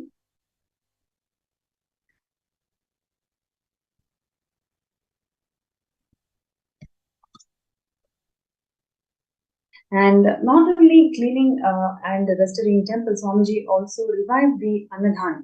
And the tradition of Annadhan that Swamiji started right from 2000 when the mission of Kailasa started. Swamiji revived the Annadhan tradition in Madurai Adinam. And literally every single day, 2,000 people used to be fed. And the tradition is continuing even till today. Every single Brahmotsavam, every single Paurnami, every single Amavasya, today's Shamala Pita Sarangati temple, the Madhurayadinam that Swamiji has established, Anadan happens even till today.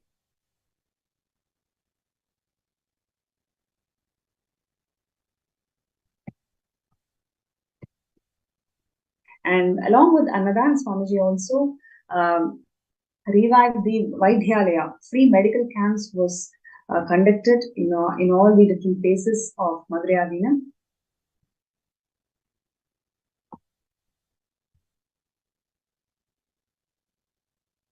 Free multi-speciality medical camps with free diagnosis and treatment was offered to all the people who belong to Madurai Kingdom. And even till today, Swamiji is reviving all the various aspects of Madhurayadinam. And we're going to share with all of you a small segment on how Swamiji is reviving this Shamala Pita Sarangi Pita even till today.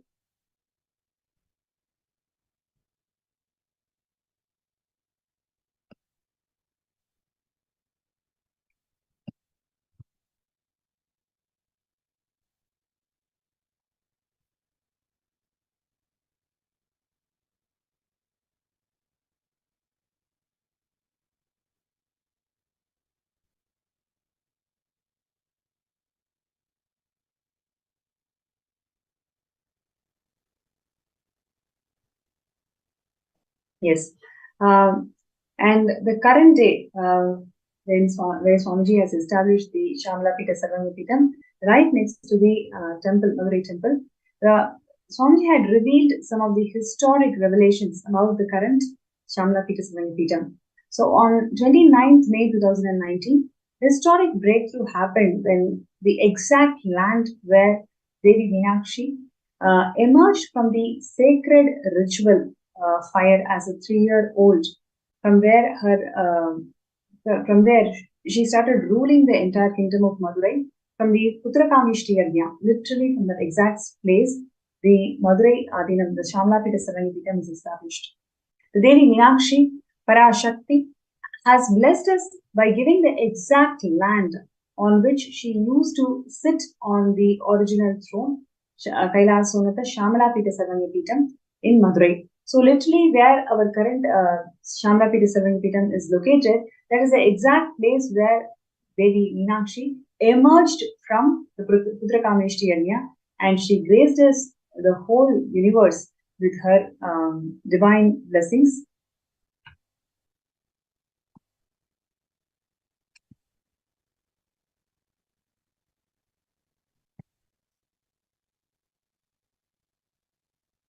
And the revival of Kailasa, established by Paramashivam himself, the cosmic principles as per Sanatana Hindu Dharma, has started with Devi Meenakshi through a divine revelation to Swamiji, showing the exact land where she sat in her original throne, and she was ruling the entire Madurai. So that's the exact place where the Garbha Mandir of the current Shamala Pita Sarangi Pitam is there.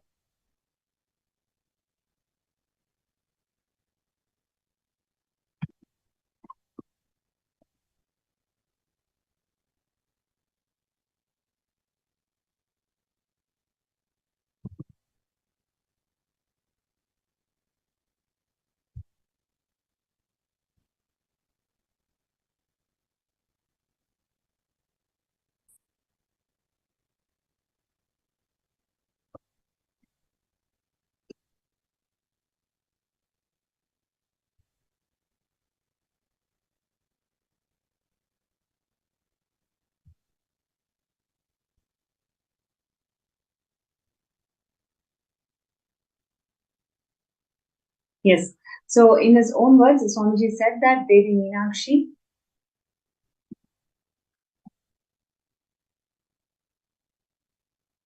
has blessed us all by giving the exact land on which she used to sit on her original throne, ruling the entire kingdom of Madurai.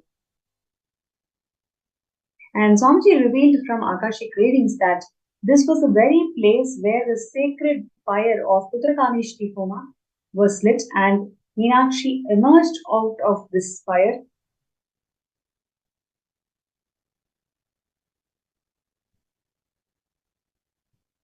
And in Madurai Adinam,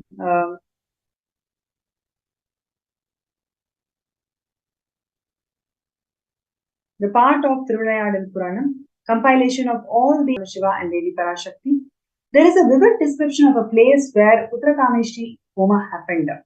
Lines like the Velvi, the Homa conducted by Kuruvarar in the eastern side of the temple, where Lord Indra stays, confirms the location. Literally, the current Shyamala-pita Sarvanya-pitam is exactly located at the same place where the Putrakameshti Yagna was conducted.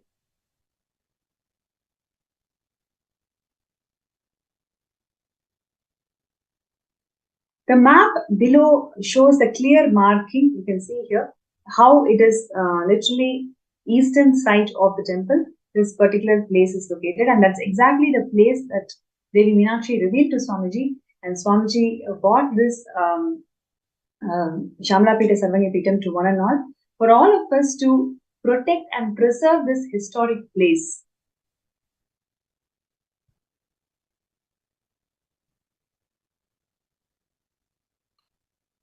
And on 6th of June 2019, Swamiji has revived the Shyamala-pita Sarvanya-pitam, the world's oldest apex body of Sanatana Hindu Dharma, and it is now being revived to become the world's largest apex body of Hinduism.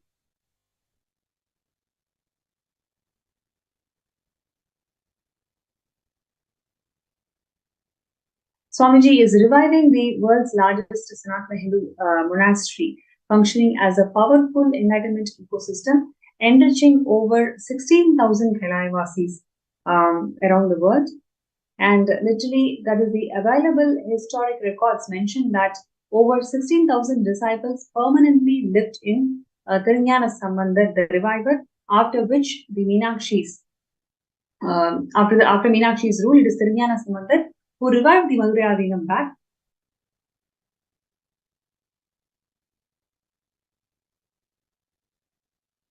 Now, what you're seeing here is the beautiful pictures of the current Shyamala-pita Sarvanya-pitam, which is located inside the Madurai Devi temple. And every day, Nitya Puja of offerings happen to the deities of Meenakshi, Somaskandhar and Tirunjana Sambandhar and Swamiji himself.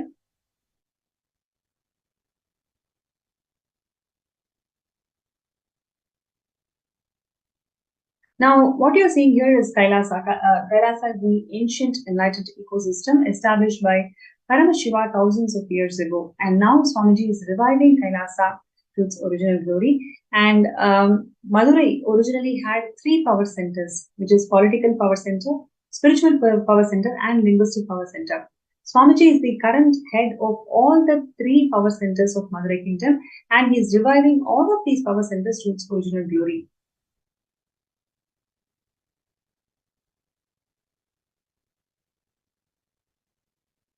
Yes, this is a beautiful contribution of Swamiji, where you can literally see all the deities of Madurai Adinam. Swamiji personally micromanages the jewels, and each of these jewels are prepared and designed by Swamiji through Kailasa's Sacred Arts University. So what you are seeing here are such beautiful small and large size deities. When I say small, it starts from literally 3 to 4 centimeters, such very, very small micro detailed deities, to huge 11 feet deities. To all the deities of this range, Swamiji ensures that all these deities carry beautiful jewels, and these jewels are personally made in Kailasa Sacred Arts University.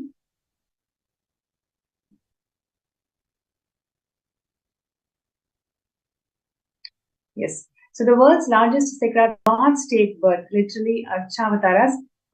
They are, and this will be the largest workshop of all of its kind, whether it is in terms of deities or their paraphernalia or the decorative items. Every single thing Swamiji has acquired and made it in this Sacred Arts University, and the whole thing is shipped to various temples around the world. This art of making deities being practiced in such a huge scale will not just be enlightening the next generation, but it actually revives a lot more generations and a lot more youngsters to start following Hinduism.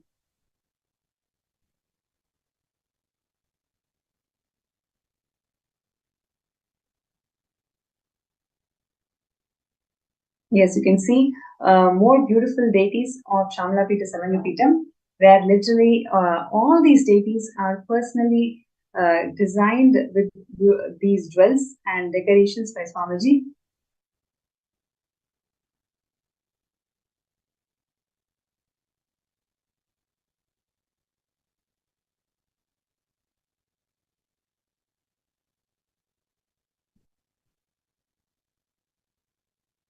And all the Brahmotsavams that are being conducted in Shamalapita Sarangipitam, from the Madhurayadinam, Swamiji personally enriched all of us with the right context and right understanding that it is really Devi Meenakshi and Lord Somasundareshwara is gracing the town of Madurai whenever this Mandagapadi happens, whenever the Brahmotsavams are celebrated, when the Archavatara graces from the temple, it is literally Devi Meenakshi and Lord Somasundareshwara is gracing the entire Madurai kingdom. So till today, Swamiji offers his respects to Devi Meenakshi and Bhagavan Somasundareshwara. He personally graces into a video conferencing to the whole world as a representation of Devi Meenakshi herself and Paramashiva himself. Swamiji literally as Nijavatara, he graces the whole world whenever the deity steps out of the temple. So even till today, all the Brahmotsavams, all the moments when the deity graces the entire Madurai temple for Mandagapadi, Swamiji graces the Madurai temple, and he offers the respects to the Archavataras, and at the same time as Nijavatara, he graces the whole world with his presence. And what you're seeing here is one other contribution where the science of yoga that's being revived in the Shamalapita Sarangipitam. And we also saw the temple tower is being always projected. The Indra Vimana is always projected in Kailasa's digital platforms in such a way that people around the world, all the Hindus around the world, can take the darshan of Indra Vimana of Madhurayadinam. And Swamiji is reviving the Rajavidya Gurukul through Madhurayadinam. Literally world's largest Rajavidya Gurukul Swamiji wants to establish in Madhurayadinam. And literally like how it used to be when Meenakshi used to rule the Madhurayadinam, Swamiji wants to revive all its aspects, whether it is temple, whether it is Gurukul, whether it is Goshala, every single aspect and pillars of Hinduism, Swamiji wants to revive.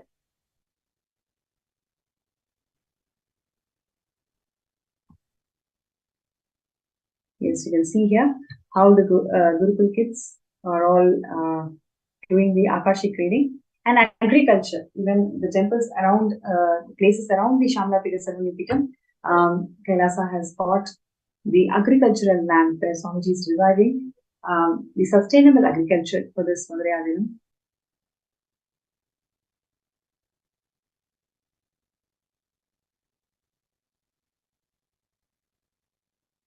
And Annadan, like I mentioned, Annadan is continuously happening. Every single Brahmotsavam, every single Mandagapadi days, Paurnami and Amavasya, the Shamalapita Sarangipitam is literally offering the Satvik Annadan to the entire kingdom of Madurai. Almost 5,000 people come and take the prasada from every day whenever there is an Annadan.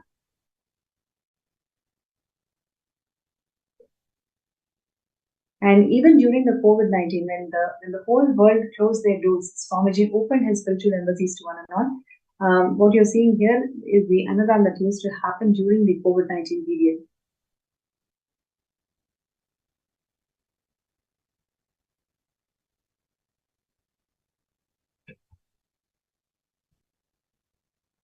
Yes, you can see here clearly during COVID-19, the peacekeepers are wearing the mask and ensuring that whoever visited or whoever is walks down the street to the Madurai temple always receive food.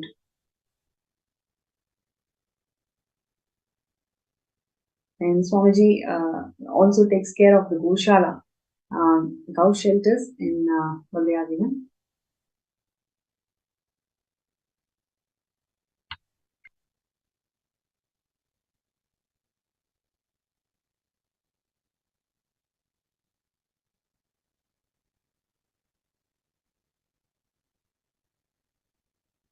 Yes, you can see here the Chitrai Brahmotsavam celebrations where literally every day 5,000 people were served from Kailasa's Shamla Pita Sarvanipita. And like this, many more humanitarian services are continuing even till today for the revival of Madhurayadinam. And it is such a beautiful moment for all of us just to recollect the amount of hard work that Swamiji has done to revive this ancient enlightenment ecosystem. Literally 5,000 years of history and heritage that the Madhurayadinam holds even till today. The constitution of Madhurayadinam is what is being adopted by Vatican today. So the rich tradition and the rich benefits that these ecosystems give us to the world is something phenomenal, and it is timeless treasure, which is what Swamiji is reviving in all its glory. And so if you feel many such ancient enlightenment ecosystems Swamiji wants to revive, and that is what he wants to do through the Savanyapita. This is the most important contribution of Swamiji, where ancient enlightenment ecosystems are revived, and it has all become part of this great happening where Swamiji is reviving all these ancient enlightenment ecosystems. So being a Sarvanyapita Yajaman is one of the most important, most blessed happening in our lives, where literally we become extensions of Swamiji. So don't miss this opportunity. I request everybody to be part of this grand phenomena. And you can sign up your intention to be part of Sarvanyapita by signing up in skSJP.org/contribute. So I request all the viewers out there to take 2 minutes to sign up your intention, sign up your decision to be part of Shamla Pita Sarvanyapita and revival of many such kingdoms. Your support to Sarvanyapita project actually shows your decision to become extension of Swamiji. So take a few minutes to file your intention, skSJP.org/contribute. The intention will literally help you to manifest the space Yajaman. And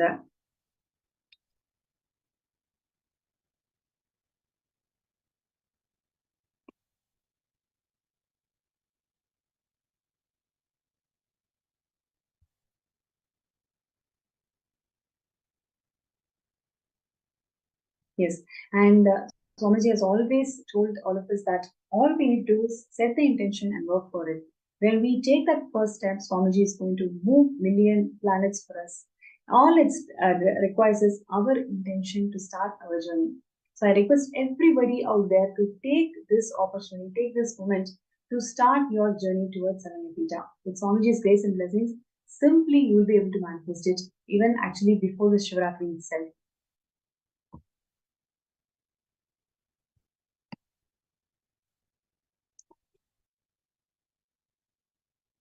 And today, joining with me is Indra Vishwanath, sorry, Asha Vishwanath from California. She is here with all of us to share her journey with Swamiji and how Swamiji literally transformed her life and has given so many beautiful breakthroughs in her lives. And what is really inspiring her to manifest Sarvanyapita? She's here to join us. She's joining with us today to share her journey and how she wanted to manifest the Sarvanyapita.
Many people asked me, Swamiji, why did you leave such a huge empire you built in India and sitting somewhere in one corner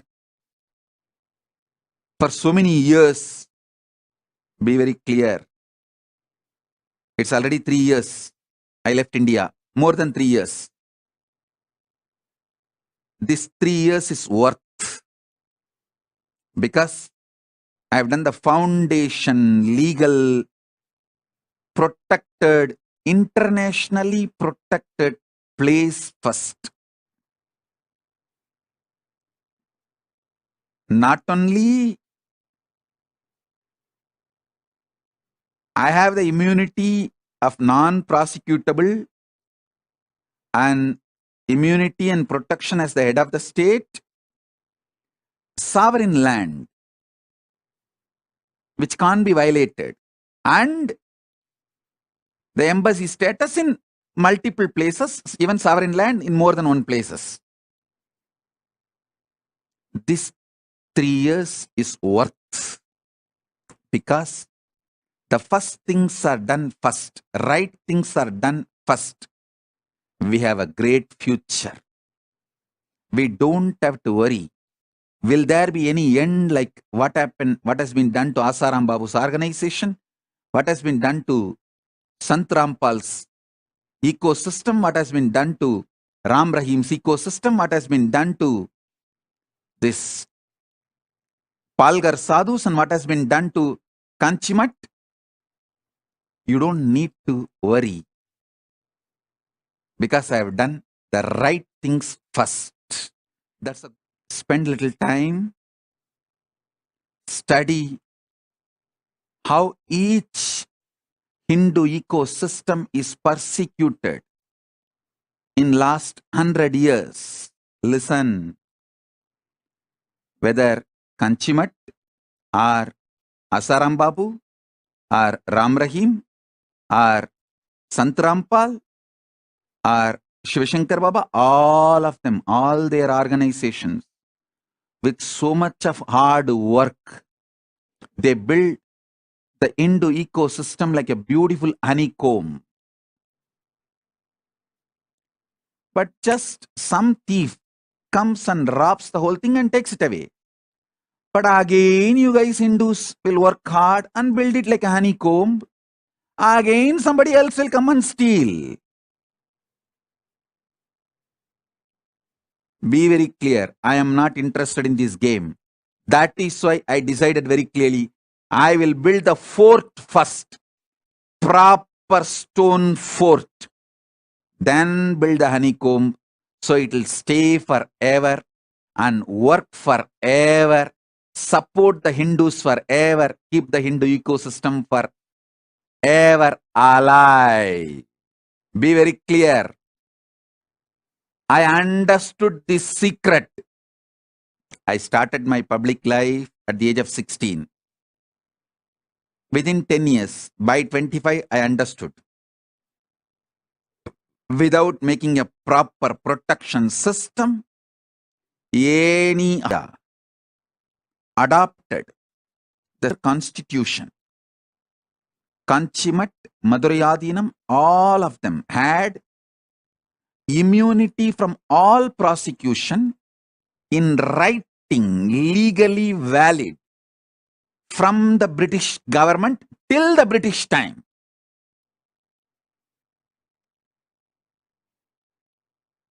Just 2 generations now, those gurus are getting prosecuted. Lawfare is being done. False accusations are put.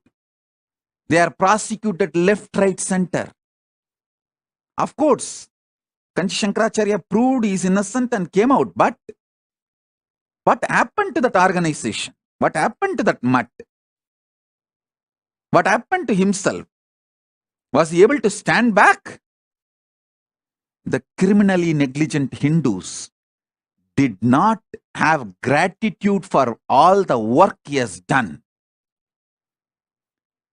The criminally negligent Hindus are not realizing the anti-Hindus are attacking the real Hindus Because he stood for the Hindus and stick his neck out, his head was cut. That's all.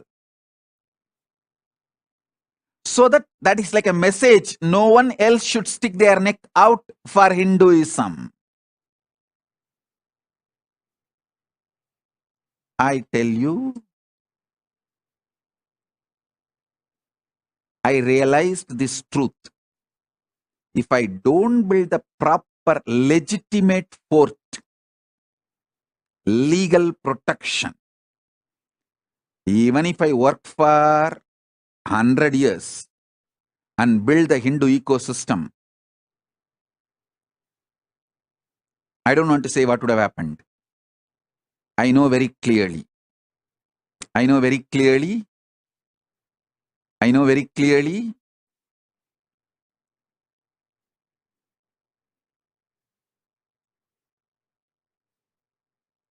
I wanted to tell all my disciples,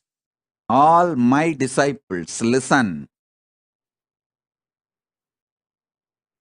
The good news I have for all of you is, by the grace of Paramashiva, we already have a sovereign territory in more than one place for Kailasa and diplomatic relationship with many countries for Kailasa, and I am safe. We are going to be safe forever. That is the good news I have for all my disciples. So all your effort, you are all putting time, treasure, talent and building this Kailasa will be useful forever. It cannot be hijacked, destroyed by anyone, because I made a proper foundation protection fortress. Then started building the honeycomb. I did the first things first. Be very clear. Be very clear. First things first.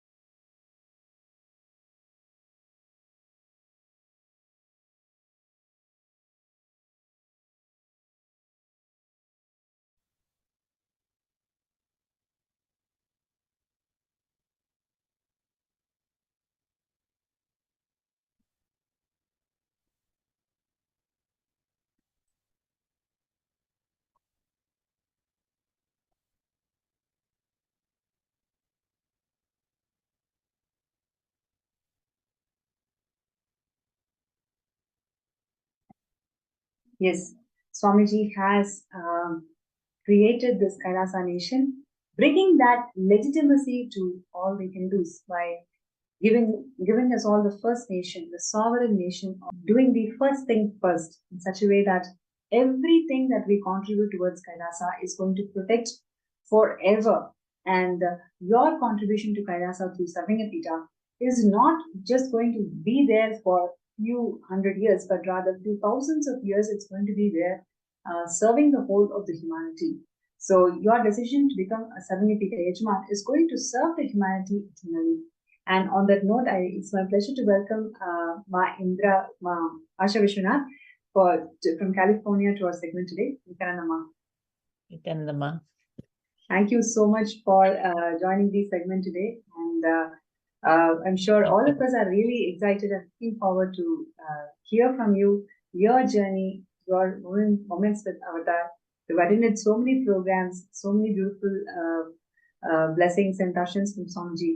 Would like to hear from you what really inspired you in this journey and how Swamiji made your life magical.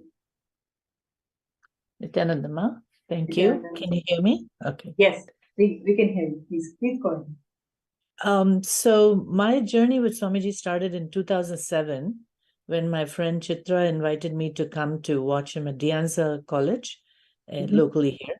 And so I went to the college. It was in a classroom, and we were sitting there, and I saw someone walking down, and he looked just like Swami Vivekananda, walking so magnificently, down the steps and sitting at the chair in the front.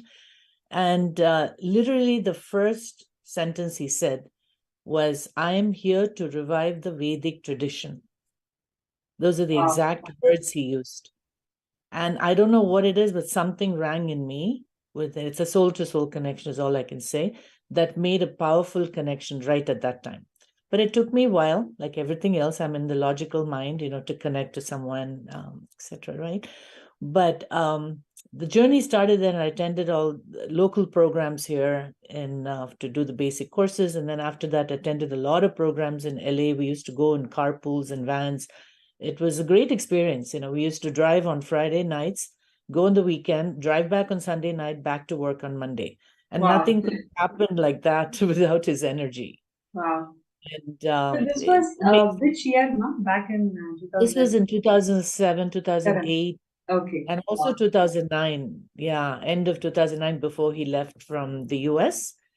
And so it was an excellent experience to go deeper and deeper in connection. And the whole idea is like, we don't even know why, but things fall in place. Wow. We don't question. We just have to have that icha, that intention. And it just happened. Time off from work happened. Weekend, somebody was there to take care of my children. And I just went. And didn't worry about how am I going to do this overnight trip and stay awake over there. We all went to a certain hotel over there. That experience during those years was just amazing.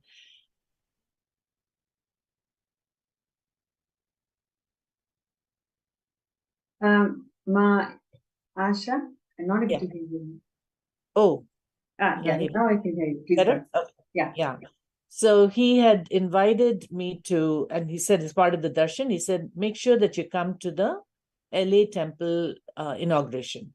Okay. And I said, yes, Swamiji. And I said, okay. And then later on, they were planning to do on a certain date. I was planning to go there at that time, make it earlier.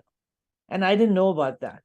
And I was at a friend's house and I was talking to her about Swamiji, and I was just typing in the word Nithyananda, getting into the website. As I'm doing that, I get a call from LA, and immediately they say, I'm part of the San Jose Sangha here, right? So I'm here in San Jose area.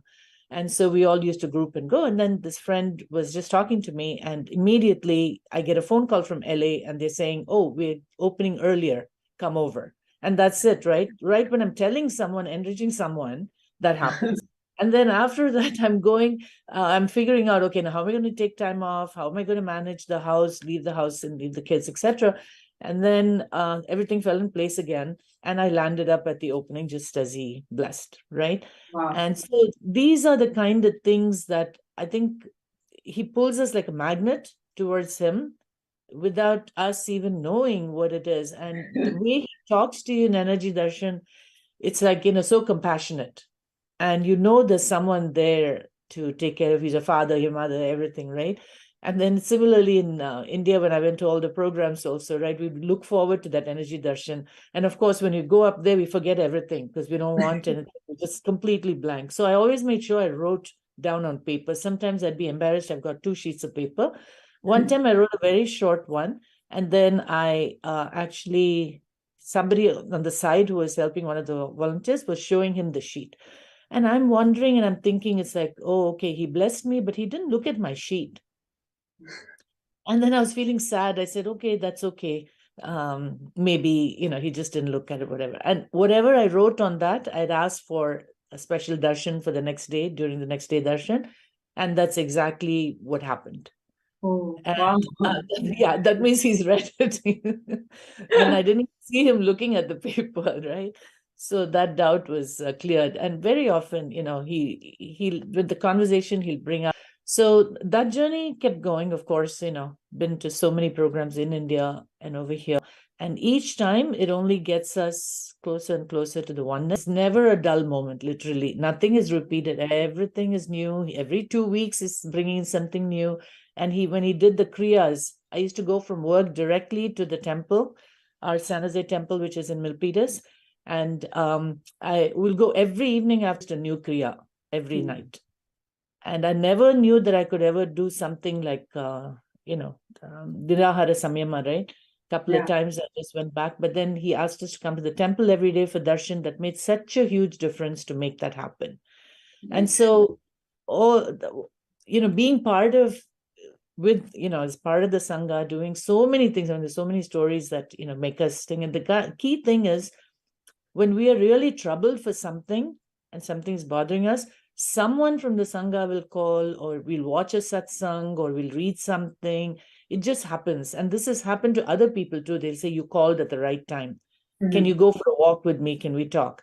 And so amongst us devotees itself, that'll happen. Sometimes the message will come from somebody outside of the Sangha too, but somehow we know that he's hearing it. And attending these Zoom programs these days is such a blessing, because throughout COVID, I think we're just gliding through. I have no idea how those 2.5 years went by sitting inside. And I'm a person who's always going outdoors, and there's so much to do. But kind of shapes the path also, like, what you want to go and what you want to do, etc. Everything keeps changing as we go along. And as far as the Sarvangapita Ejaman, that the intention was, it was clear. It's just to want to be part of the Kailasa, right? So that's why that intention was there and came up strong. You start in a small way, but I know things will happen. And I'll be able to reach it. You just have to trust and surrender, learning more and more to surrender, and talk to Swamiji about that. And that's why all the blessings we get when we do all these PSM programs, MPSM program, I should say, is it's an amazing experience, and people should definitely make their attempts to attend these programs, because it does take us into a different space completely. And each of us, the key thing is, each of us have our own experiences in our own ways. There's nothing big or nothing small. And this was taught to me, like the person one of the sannyasis who was here in San Jose, when I went for my first IA in Inner Awakening in 2012.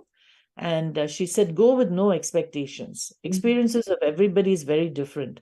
And we just meet the best people. And yeah, it's like, when we've met in programs also before, it's like we share with each other, right? And then we learn so much and get inspired. It's like a fire spark. This sparks us.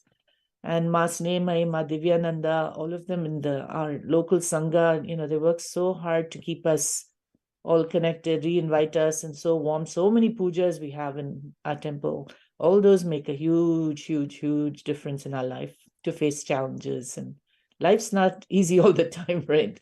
Each of us have our own challenges. That's so beautiful, Ma, because you brought various elements, like how Swamiji attends to each and every darshan. When you talk about it, I also remember so many moments, in the initial days. We write pages and pages and give it to Swamiji. He just takes a look at it and then that's it. He attends to every single line. He remembers it, and the next day or the next coming days, Swamiji will tell the exact line, whatever we wrote, and then says, okay, you've written this, and I'm attending to this. This is how you're going to come out of this problem. So always it feels like, how is Swamiji able to do it? And every single time we used to have at least 500 to 800 people sitting there, and each and every person giving that one piece of darshan letter. And Swamiji remembers it and ensures that it is getting attended, and the reality is caused. He follows up, he makes sure that we're all feeling comfortable and empowered, most importantly. So, that's very important, beautiful thing that you brought out there.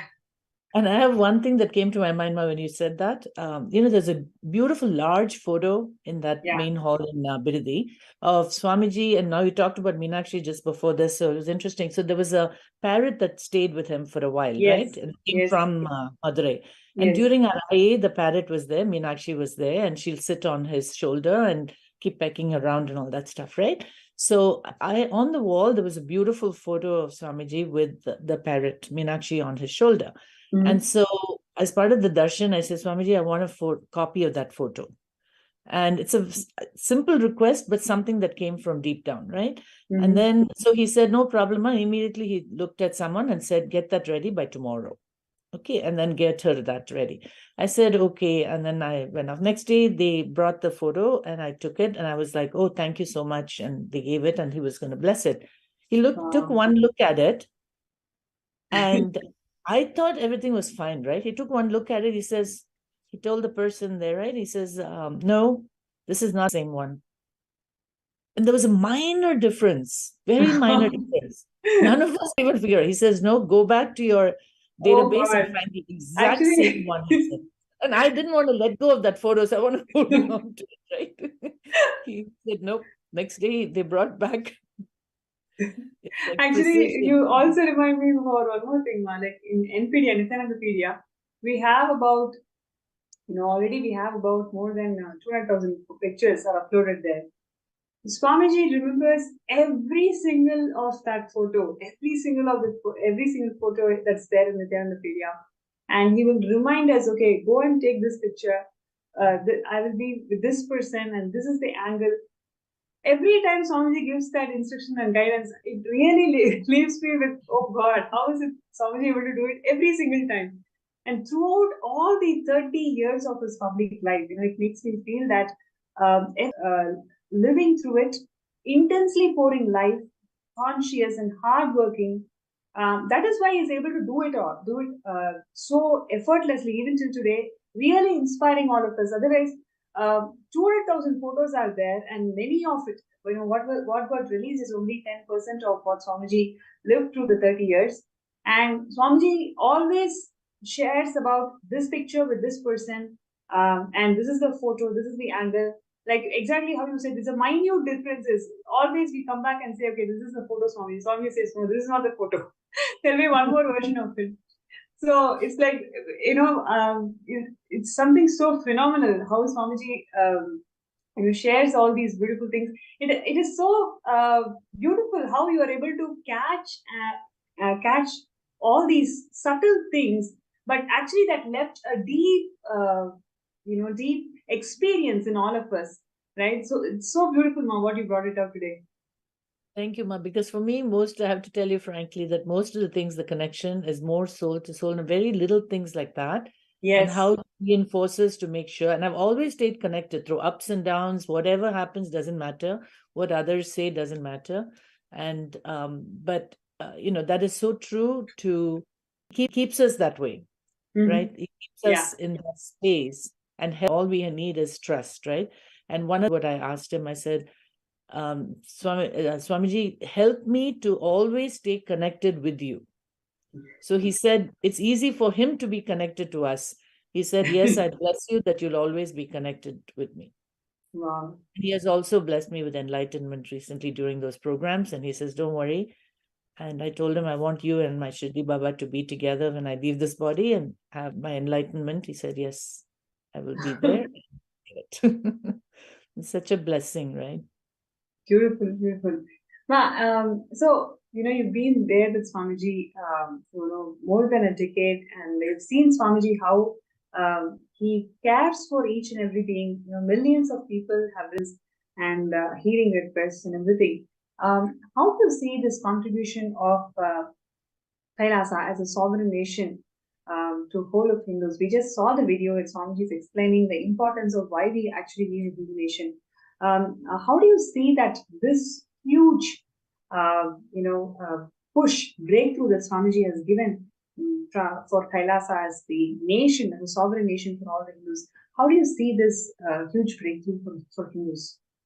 So I always tell people that when I introduce Swamiji to them also, I always tell them, I've read about a lot of gurus, I've been to a lot of them, and my Sadguru is always like, Shri Baba, but there is a reason why I came to Swamiji. And I said, what I see in him is like everything put together, like everybody put together, all the different things. I cannot imagine anybody in history who can even achieve so much in all ways. It's not just only in the process of, it's not just some satsangs here and there, or, it's like the overall thing of what he's achieved, how he's used technology, how he progresses, and despite all the whichever direction that people come and try to stop him, he has found amazing ways and unbelievable. Some of these are just unfathomable and unbelievable. And then how many people do we know in history who can transfer energy to other people and give so many powers? When we watch the Gurukul kids, it's like, how can people not even believe that this is so amazing, right? I don't know what words to use, but it's like any doubts, they should be able to just watch the people manifesting all these powers. And I'm just amazed. And like I said before, I may not personally levitate or have all those other physical, effects, but that soul to soul connection of little things that click and give me that bliss here and there, and me feeling how great he is, those are the ways. And that's why I'm saying this is so much in our tradition. Now I'm able to talk to people and say, hey, this was in our tradition, and we've learned so much about our temples, about our history. Exactly what he said about reviving the Vedic tradition is his mission, right? And nothing can stop this mission. He may take gaps of whenever people come and hurdle, but this venture, what he's doing is exactly the way to preserve. Like he said, the honeycomb, right? The honeycomb can be put for build a fortress. That's exactly what he's working on. And that's, I think, the motivation for it to wait, to kind of, he'll manifest it for us. He'll make it happen. And we just have to follow him. We're just little, channels and little puppets there. It's like, but it will happen. And so it's just again unheard of, and we've learned so much. Like I went to Bali, right, for the program one time, and it's like we see so many Indian traditions out there. It's like which we didn't, which would not have happened if someone those days also didn't work on it. So this will be a real transformation for the preservation of Hinduism. Beautiful. That's so, once again, you actually brought out a very important dimension of why we need Kailasa. And we also want to share, what really inspires you to work on this manifestation of Samadhi Yajman. Why do you feel that everybody should take this opportunity and start working on manifesting Samadhi Yajman? So I think it's a great opportunity, first of all, to experience Swamiji's power and Swamiji's blessings. And so taking that first step of even having the intention, there's nothing wrong in having an intention, such a great intention, right? And give it a try. Just ride along, go for a ride, see what all happens, hear the stories of other people, and believe. And the biggest problem I have also is self-doubt. Oh, it's going to happen to others, but not me. So you got to keep pushing that aside and say, yes, it's possible for me too. These kind of things will happen. And that's why I think, just as Swamiji says, manifestation of power, just play with it. So this is a big play, but don't think of it as big. Just give it a shot and say, hey, these things are going to happen. I just need to first clear my inner space and be open and to receive it. And Beautiful. Once we have a strong Icha, we know in the Hindu tradition, strong Icha is a sincere one, is what is going to make things happen, right?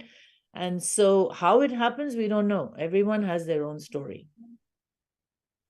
And so, so if somebody wants to be another storyteller by telling what happens, then this is the chance. Start small, and then you'll find a way. It'll just keep happening. And I'm sure there's so many people who've already reached a state who can say that. So have that trust and shraddha, that faith in it. That's really having that intention strongly, and we taking our steps, whatever we can from our understanding and capacity. When we start taking the steps, Swamiji, with his grace and compassion, is going to bless us all with millions of opportunities and possibilities on which how we can manifest this reality of becoming the 7th Yajman. And it's really a pleasure to have you today. So many beautiful nuances, so many beautiful dimensions you brought it all about Swamiji. Thank you so much for that. I'm sure all the viewers are enjoying the segment as much as I am personally doing. Thank you so much, ma'am. Thank you so much, Nithyananda. Nithyananda.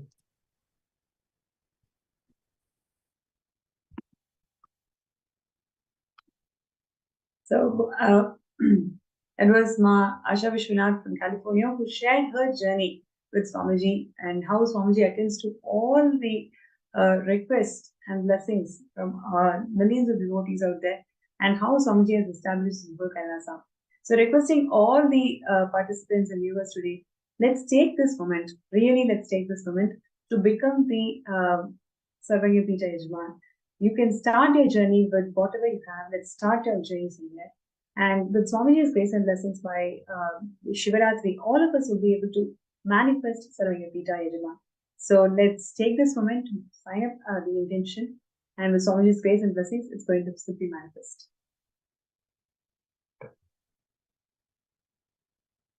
Right. Now, also, let us do the third eye scan for people.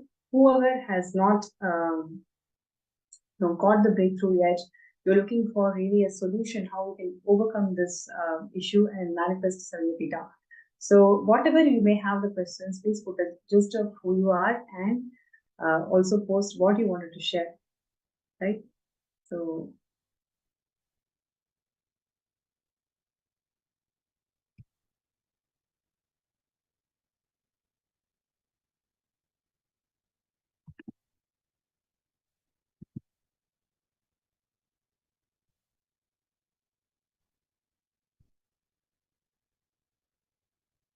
yes.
So requesting all the participants and viewers today, whoever wants a third eye scan with Swamiji's grace and blessings, let us all sit together and work sincerely towards manifesting Samadhi by Shivaratri.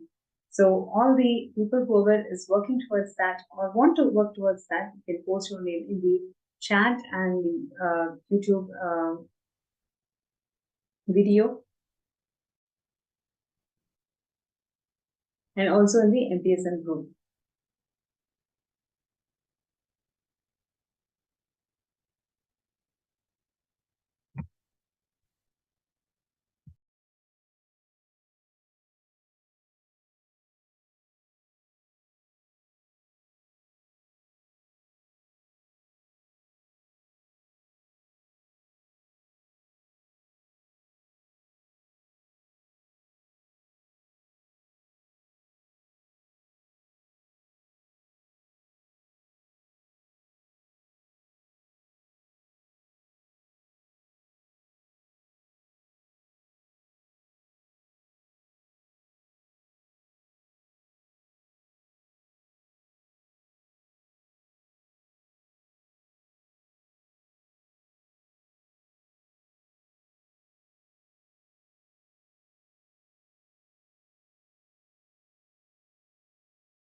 Yes, the viewers and participants, whoever would like to have a third days, all the obstacles that you're facing in manifesting SJP, you can post that in the YouTube chat, Facebook chat, and also in the MPSN group, right? And we have here Ma Hiranmai, who's requesting for third eye scan. So I request Ma Hiranmai to please sit straight, close your eyes, and let's chant the Mahavakya.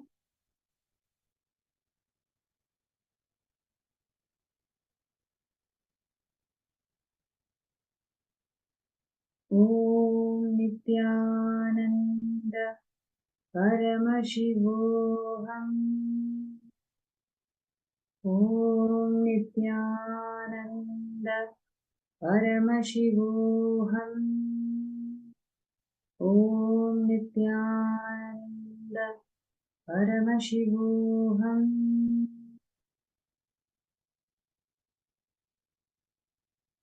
Yes. So Mahiranmai, one thing that Swamiji showed me was, it is time that you realize that you need to take responsibility for the decisions and choices that you're making in life. Whatever choices you have made, don't analyze, right? Just take responsibility for the choice. You will see, when you take responsibility for the choice, Swamiji will start manifesting in your microcosmic body. Literally, that manifestation will start happening inside you the moment you take responsibility for it. So I request you to take responsibility for this manifestation. You will see how Swamiji will beautifully make it happen for you and everyone else. Right. So with this, we are coming to the end of this segment. I'm sure all of you really enjoyed learning about Madhurayadinam and how Swamiji is reviving all of that, and the beautiful nuances that Ma Asha Vishwanath brought it out to the segment today, how Swamiji literally attends to every single person's request. And this is a beautiful opportunity for one and all, where all of us can become part of Swamiji's extensions. This is the time when the Garbhagala, when the Kailasa is getting formed, and every single contribution of yours during this time is so valuable and so precious, not only for you, but actually as a being, as a family, you'll be able to experience such huge transformation and breakthrough the moment you say yes to this. So I request everybody not to miss this opportunity. Sign up for sksjp.org/contribute. Right. And with this note,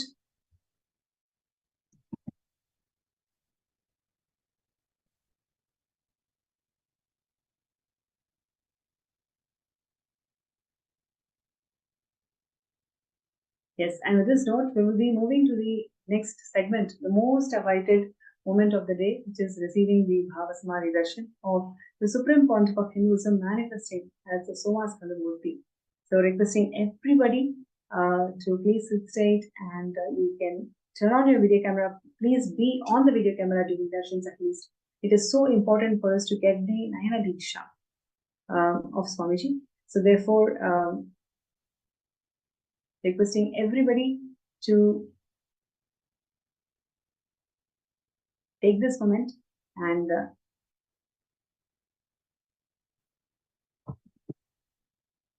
get ready for this beautiful Swamiji who's going to manifest as one of the 64 manifestations of Paramashivam, which is Somaskandhar Murthy. And let's get ready.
Yes.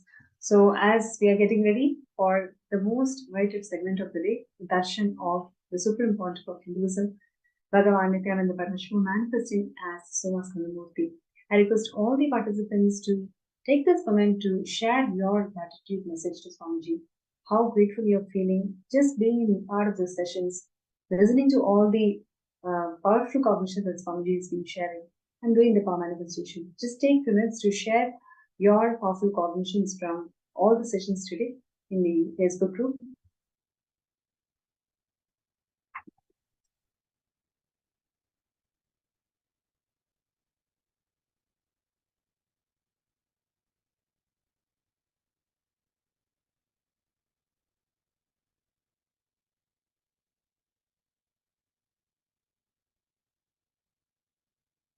Yes.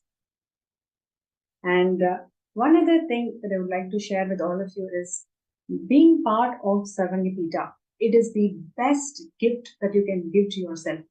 The reason being, it just gives you a quantum leap, quantum jump from where you are to where you want to be. All of us want to be Paramashiva, and just for us to experience that quantum leap, quantum faith, quantum jump, all we need to do is sign up for the Sarvangipita Yajaman and take the step. Your first step literally defines the quantum jump that you want to take in life. If yes, quantum leap is what I want, I don't want this linear progression, then all you need to do is just start working for manifesting SJP. If you start doing it sincerely, you will see how all the other things around it will simply fall in place.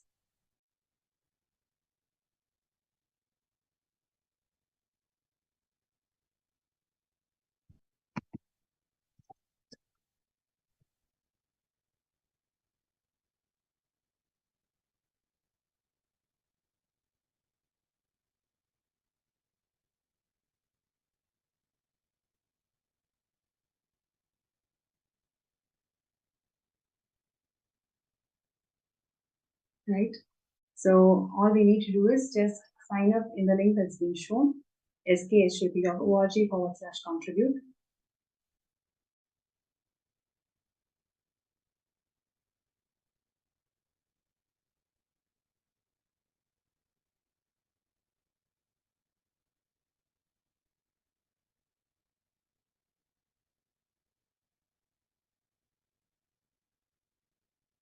Yes, and let us all get ready for this amazing darshan, where Swamiji is going to manifest as one of the 64 manifestations of Paramashiva.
Nithyanandam.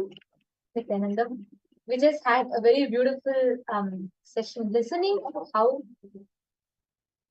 each sampradaya, each tradition as the supreme pontiff of Hinduism, Swamiji single-handedly is reviving, pulling the whole chariot together to revive the glory of Hinduism to how it was.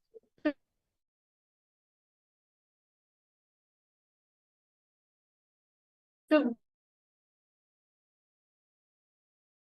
bring us all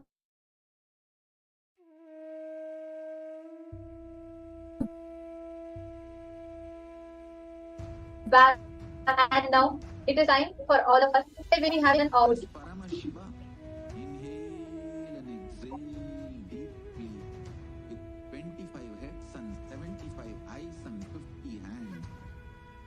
visualize, meditate, connect with him.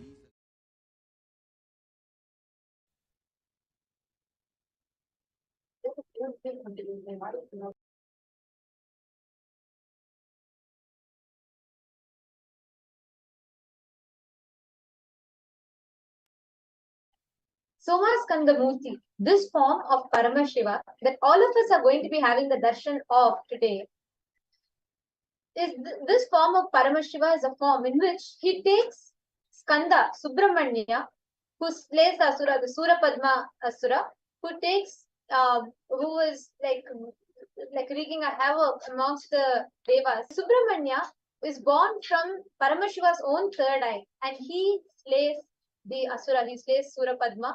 And this form of Paramashiva, as we all can see, Paramashiva, Paramashiva Shakti, and Subramanya is seated and gracing all of us.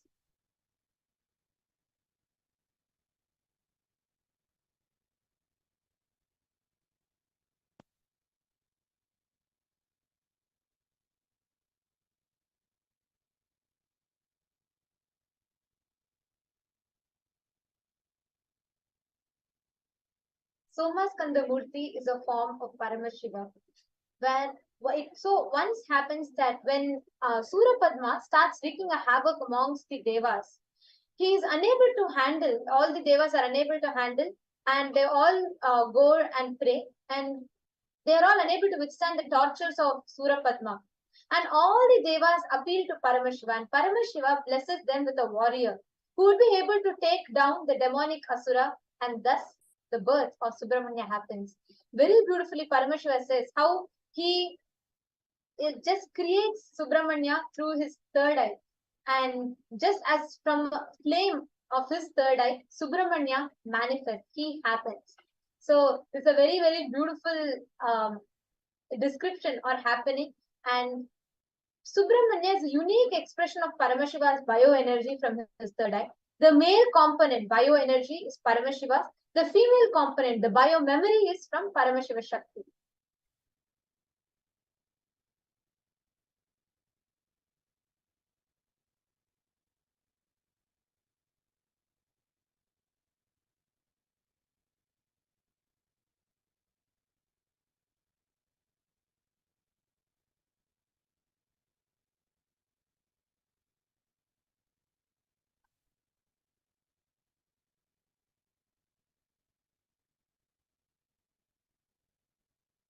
So today we are having darshan of this very form of Paramashiva.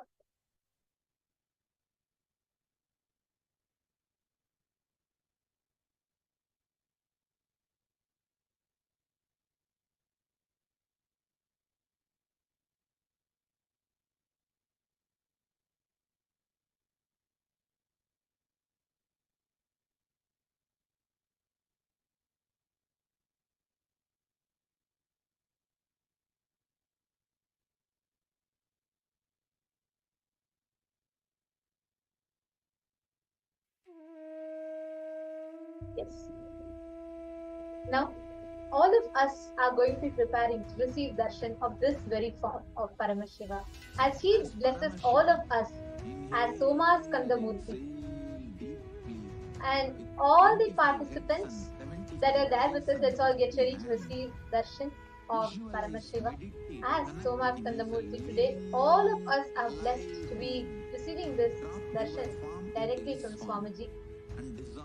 And during the darshan, what is going to be happening inside of us is something phenomenal.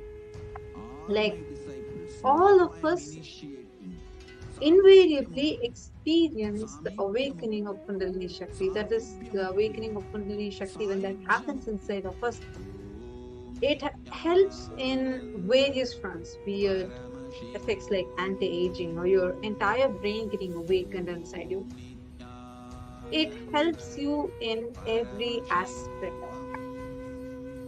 Whether it is the power manifestation or whether it is you manifesting your own job or you wanting to be a better person for yourself, you will see how this really helps you. Just you need to be sitting in a darshan, that's all. Apart from that, there's nothing much for you to do.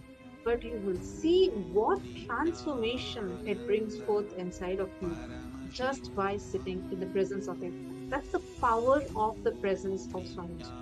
And when these deities are landing physically for us to experience, the kind of vibration, the kind of space that they create, and how that space impacts our space, something that's extremely rare and phenomenal. Like, you will have an explosion of positivity that's happening inside of you. Suddenly, you will see so much of transformation, which even without your effort is seamlessly happening inside of you. So, today we are going to be experiencing one such phenomenal darshan, the darshan of Bhagavan Somaskandhar.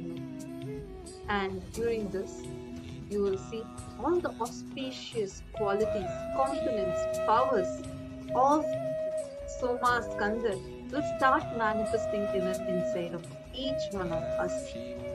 You will see how you will be victorious in anything that you want to take, and you will get the power of Somaskandhar awakened inside. And this happens in a very, very simple yet a very powerful process called quantum entanglement. Where anywhere that you are sitting, many viewers that are watching us on YouTube and on Facebook, no matter where you are, no matter what time you are in, or no matter what is your background, whether you know anything about Hinduism at all, it doesn't matter. This science is so powerful. It is called the process of Shaktini Pada in Hinduism, that just by seeing, just by having the Nayana Diksha, just by you seeing the avatar, your brain starts mirroring the neurons that it happens in Swamiji's brain. So literally your brain reflects that of the avatar's brain.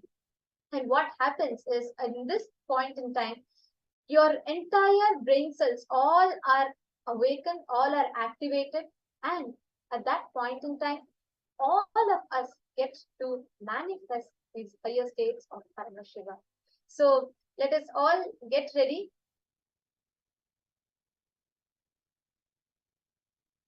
to receive this darshan. Every one of you that are sitting with us, get ready to sit back and enjoy this very, very beautiful darshan we are going to be receiving. Any obstacles you have anywhere in life that you want to achieve victory, anywhere you want to achieve any successful anything success in life, you can pray to this form of Paramashivam. Now, let us all get ready to receive the Bhava Samadhi Darshan. I request all the participants to please take a few minutes and get ready. I request all of you to set up your space in such a way to not get distracted for the next 30 or 40 minutes as you're all sitting and having the darshan of Swamiji of gratitude. And enjoy the Bhava Samadhi Darshan. All of the participants that are here, we are sure that each of you are gaining so much of invaluable gifts, initiations, powerful cognitions.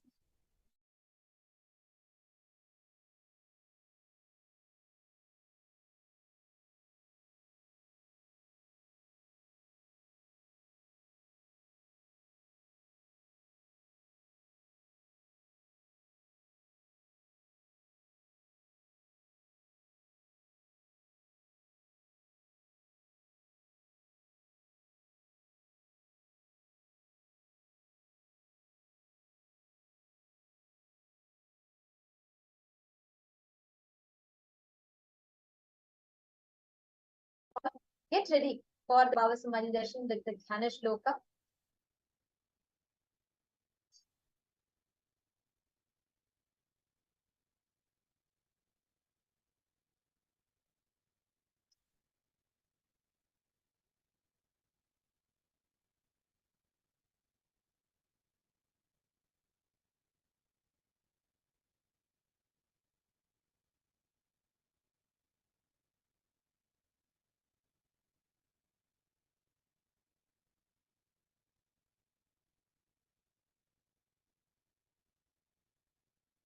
Sorry for the technical glitch. We apologize for the technical glitch to everyone. And yeah, now let us all get ready. I see that many of you have not yet been settled in front of the camera. I request all of you to please come and be seated. Yes, and we request everyone, see, understand what we are going to be experiencing is quantum enlightenment through entanglement. Understand that. It's the phenomenon of entanglement,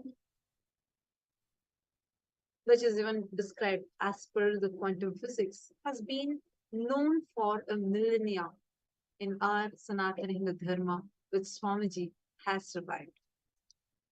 And today, all of us are going to be experiencing this phenomenon inside each one of us.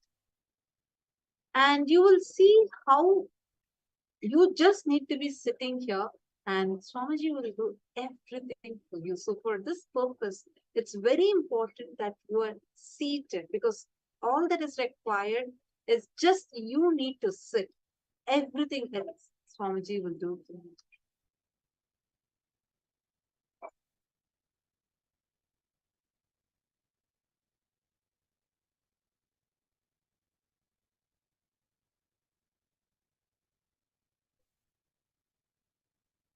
Understand, even scientists like Einstein used only 13% of his brain, and the rest were non-mechanical part of the brain, which is actually a storehouse of extraordinary powers, be it telepathy, be it metallization.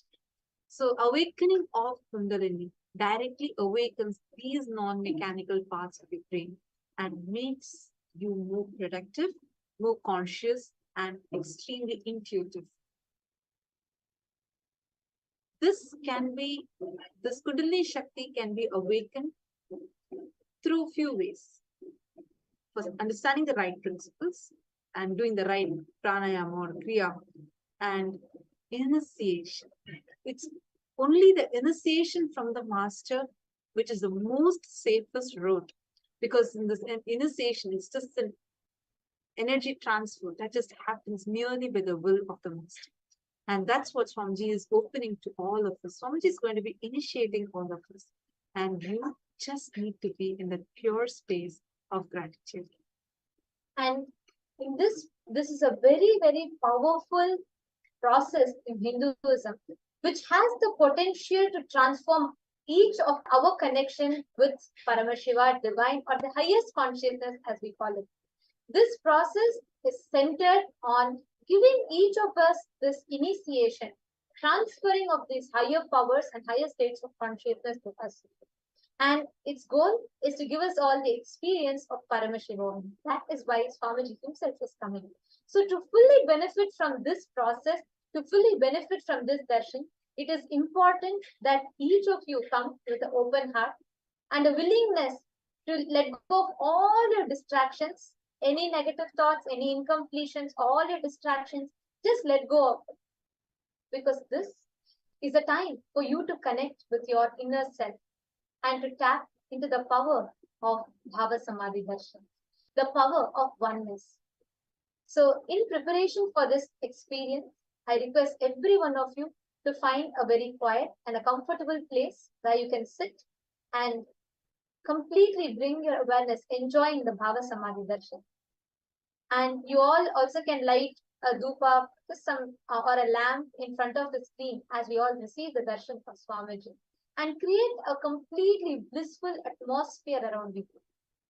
And as we all begin this process, we will be guiding you all to a meditation so that you can come to the deep meditative space of gratitude. And from there, we will delve into the Bhava Samadhi Darshan. Now, we request every one of you to get ready to receive the Bhava Samadhi Darshan. We will now be chanting the Dhyana Shloka, the sacred chant, which describes the form of Somaskandhar Murthy as per Agamas. We will now be chanting the Dhyana Shloka for all of you.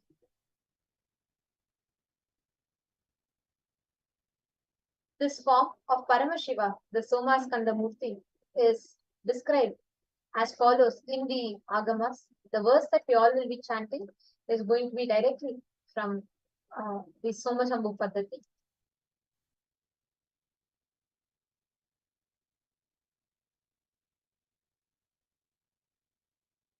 दक्षालम्बितवामनित्रतपदं कृष्णं मृगं चाभयम् टङ्कं बाधदम्बरं च कटैक बिभ्राणया वामके वामालम्बितनिद्रता देव्यायुतं मध्यतः स्कन्दो नाब्जकरद्वयेन सहितं सोमागुहेशं भजे.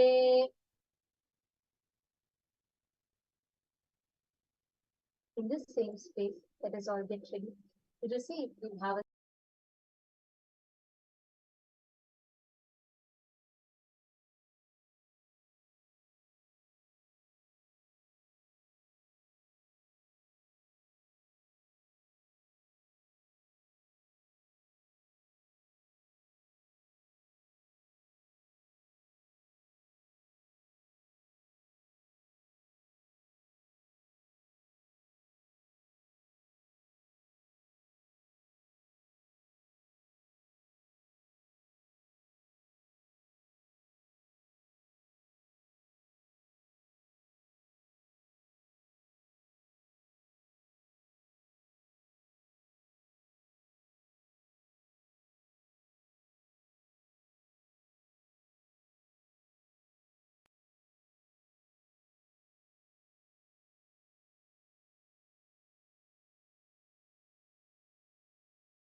रक्षालम्बितवामनिद्रितपदं कृष्णं मृगां चाभयम् टङ्कं चाददतम्बरं च कटकैर्बिभ्राणया वामके वामालम्बितनिद्रितान्यपदया देव्यायुतं मध्यतः स्कन्देनाब्जकरद्वयेन सहितं सोमागुहेशं भजे. Now, in this same space, let us all get ready to receive the Bhava Samadhi Darshan. Om Nithyananda Paramashivam. Om Nithyananda Paramashivam.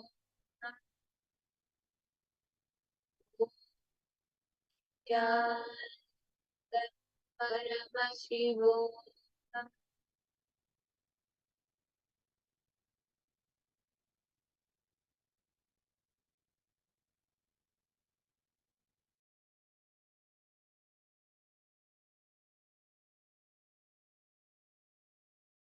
Connecting with the divine with your eyes closed is meditation. Connecting with the divine with your eyes open is darshan. Come, let us all now move from meditation to darshan. Slowly, very slowly, please open your eyes.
Narayani शिवशक्तीश्वरी Mahadeva Shiv Shambho Shankar Shankar शरणं पङ्कज शरणं सद्गुरुदेवा नित्य गुरुदेवा नित्यानन्दमयी नित्येश्वरिणी ईश्वर नित्या नित्यानन्दन जय जगत् जगदीश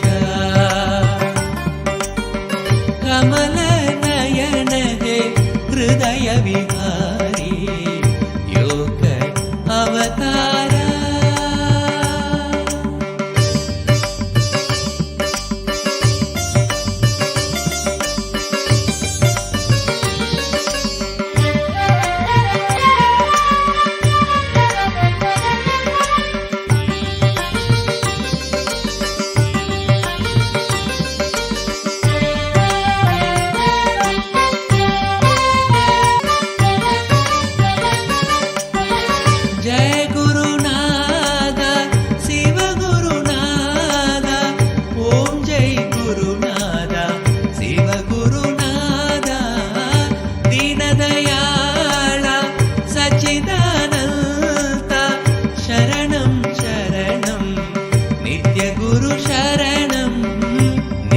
निरंजना ज्योति स्वरूपा ओम नमः शिवाय नित्याय नमः ओम सदा शिवरंजनी नित्य निरंजनी मंगल गुरुमाता नित्येश्वरिणी ईश्वर नित्या नित्यानंदन जय जगत् जगदीश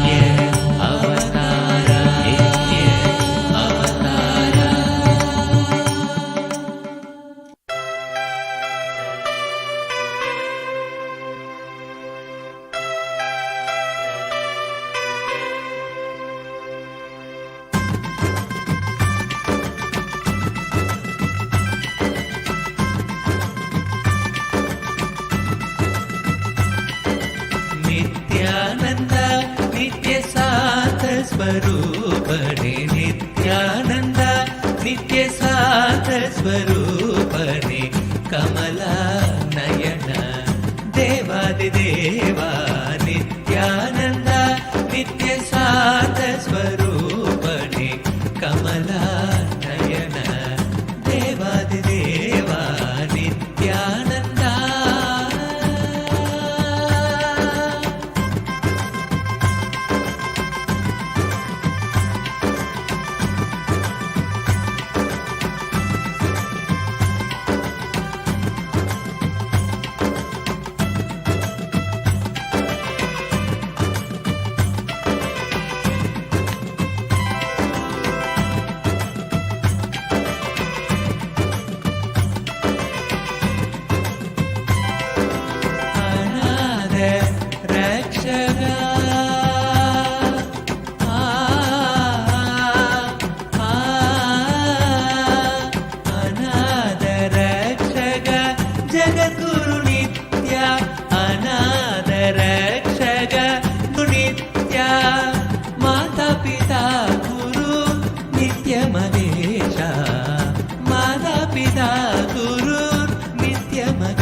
स्वरूपणे कमला नयन देवादिदेवा नित्यानंदा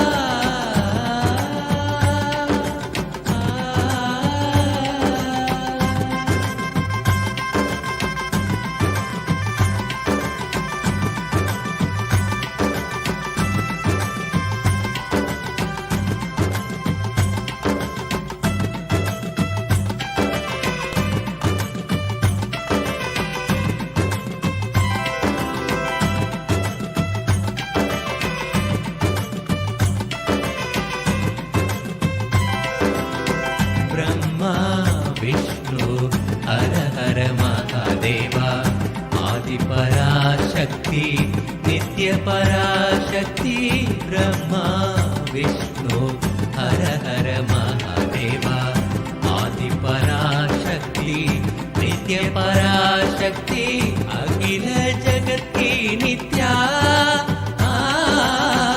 अखिल जगत की नित्या दया शंकर सांब शिवो शंभो नित्य शिवो शंभो सांब शिवो शंभो नित्य शिवो शंभो नित्यानंदा नित्य शांत स्वरूपणे कमला नयन देवादिदेवा नित्यानंदा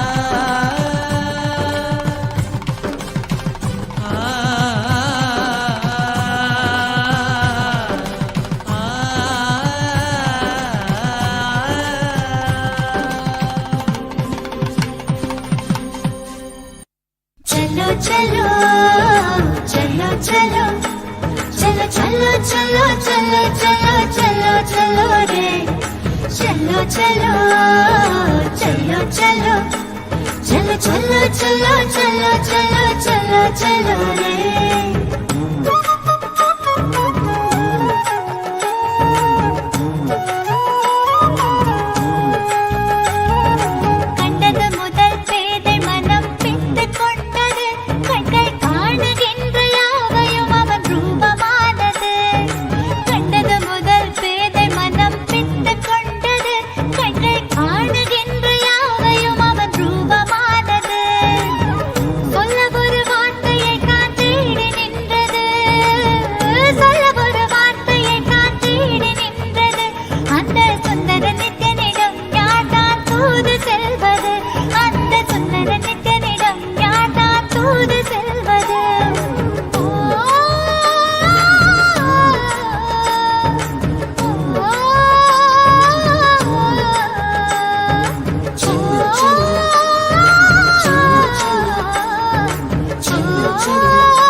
கண்கள் மூடினாலும் கனவில் வந்து நித்யன் நித்திரை தராமல் என தொல்லை தந்து கண்கள் மூடினாலும் கனவில் வந்து நித்யன் நித்திரை தராமல் என தொல்லை தந்து மிக அக்கறையுடனே என் சித்தம் தெளிய அக்கறையுடனே என் சித்தம் தெளிய சொப்பனத்தில் நல்லதொரு ஞானம் தந்தவன் என் சொப்பனத்தில் நல்லதொரு ஞானம் தந்தவன் நித்தியதை கண்டது முதல் பேதை முதல் பித்து கொண்டது கண்கள் காணுகின்ற யாவையும் அவன் ரூபமானது கண்டது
ரூபமானது.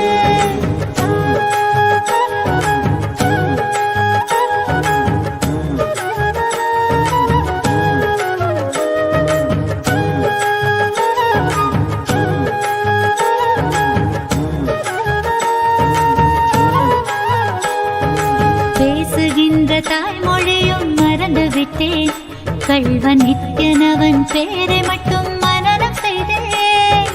பேசுகின்ற தாய்மொழியும் மறந்து விட்டேன், கள்வன் நித்யனவன் பேரை மட்டும் மனனம் செய்தேன்.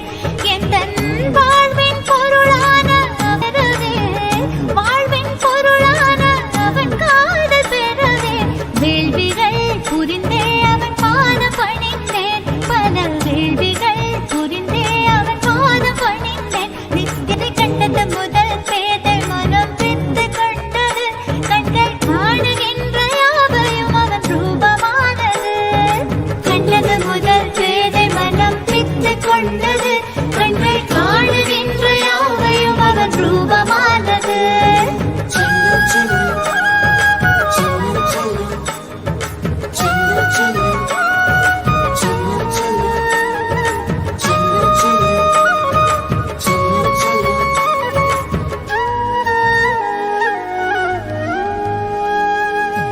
செய்யும் செயல் யாவையுமே சென்று உரைத்தேன், சொல்லும்படி வேதமென்றே கடைபிடித்தேன். செய்யும் செயல் யாவையுமே சென்று உரைத்தேன், சொல்லும்படி வேதமென்றே கடைபிடித்தேன். சற்று வம்புகள் செய்வான், அதையும் ரசித்து விட்டேன். வாழ்வில் ஒளியாய் மலர்ந்தான், புதிதாய் பிறந்து விட்டேன். நானும் புதிதாய் பிறந்து விட்டேன். நித்தியதை கண்டது முதல் பேதை மனம் பித்து கொண்டது, கண்கள் காணுகின்ற யாவையும் அவன் ரூபமானது. கண்டது முதல் பேதை மனம் பித்து கொண்டது, கண்கள் காணுகின்ற யாவையும் அவன் ரூபமானது. சொல்ல ஒரு வார்த்தையை காற்றே. It was such a beautiful darshan we had just now. What darshan we all experienced.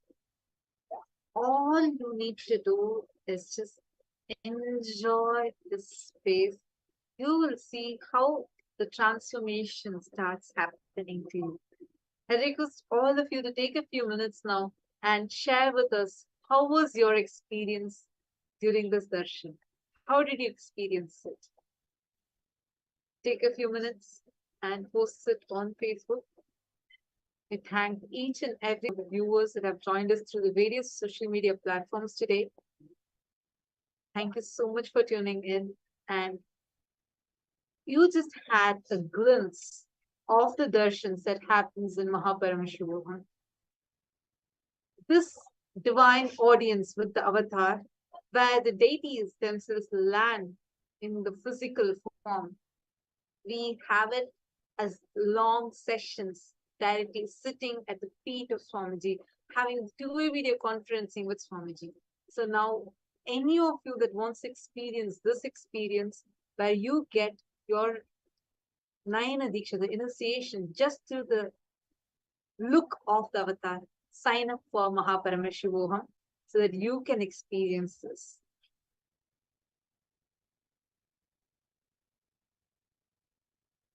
And thank you so much. Now, with this, we will be moving to the further sessions. And we thank all the viewers that are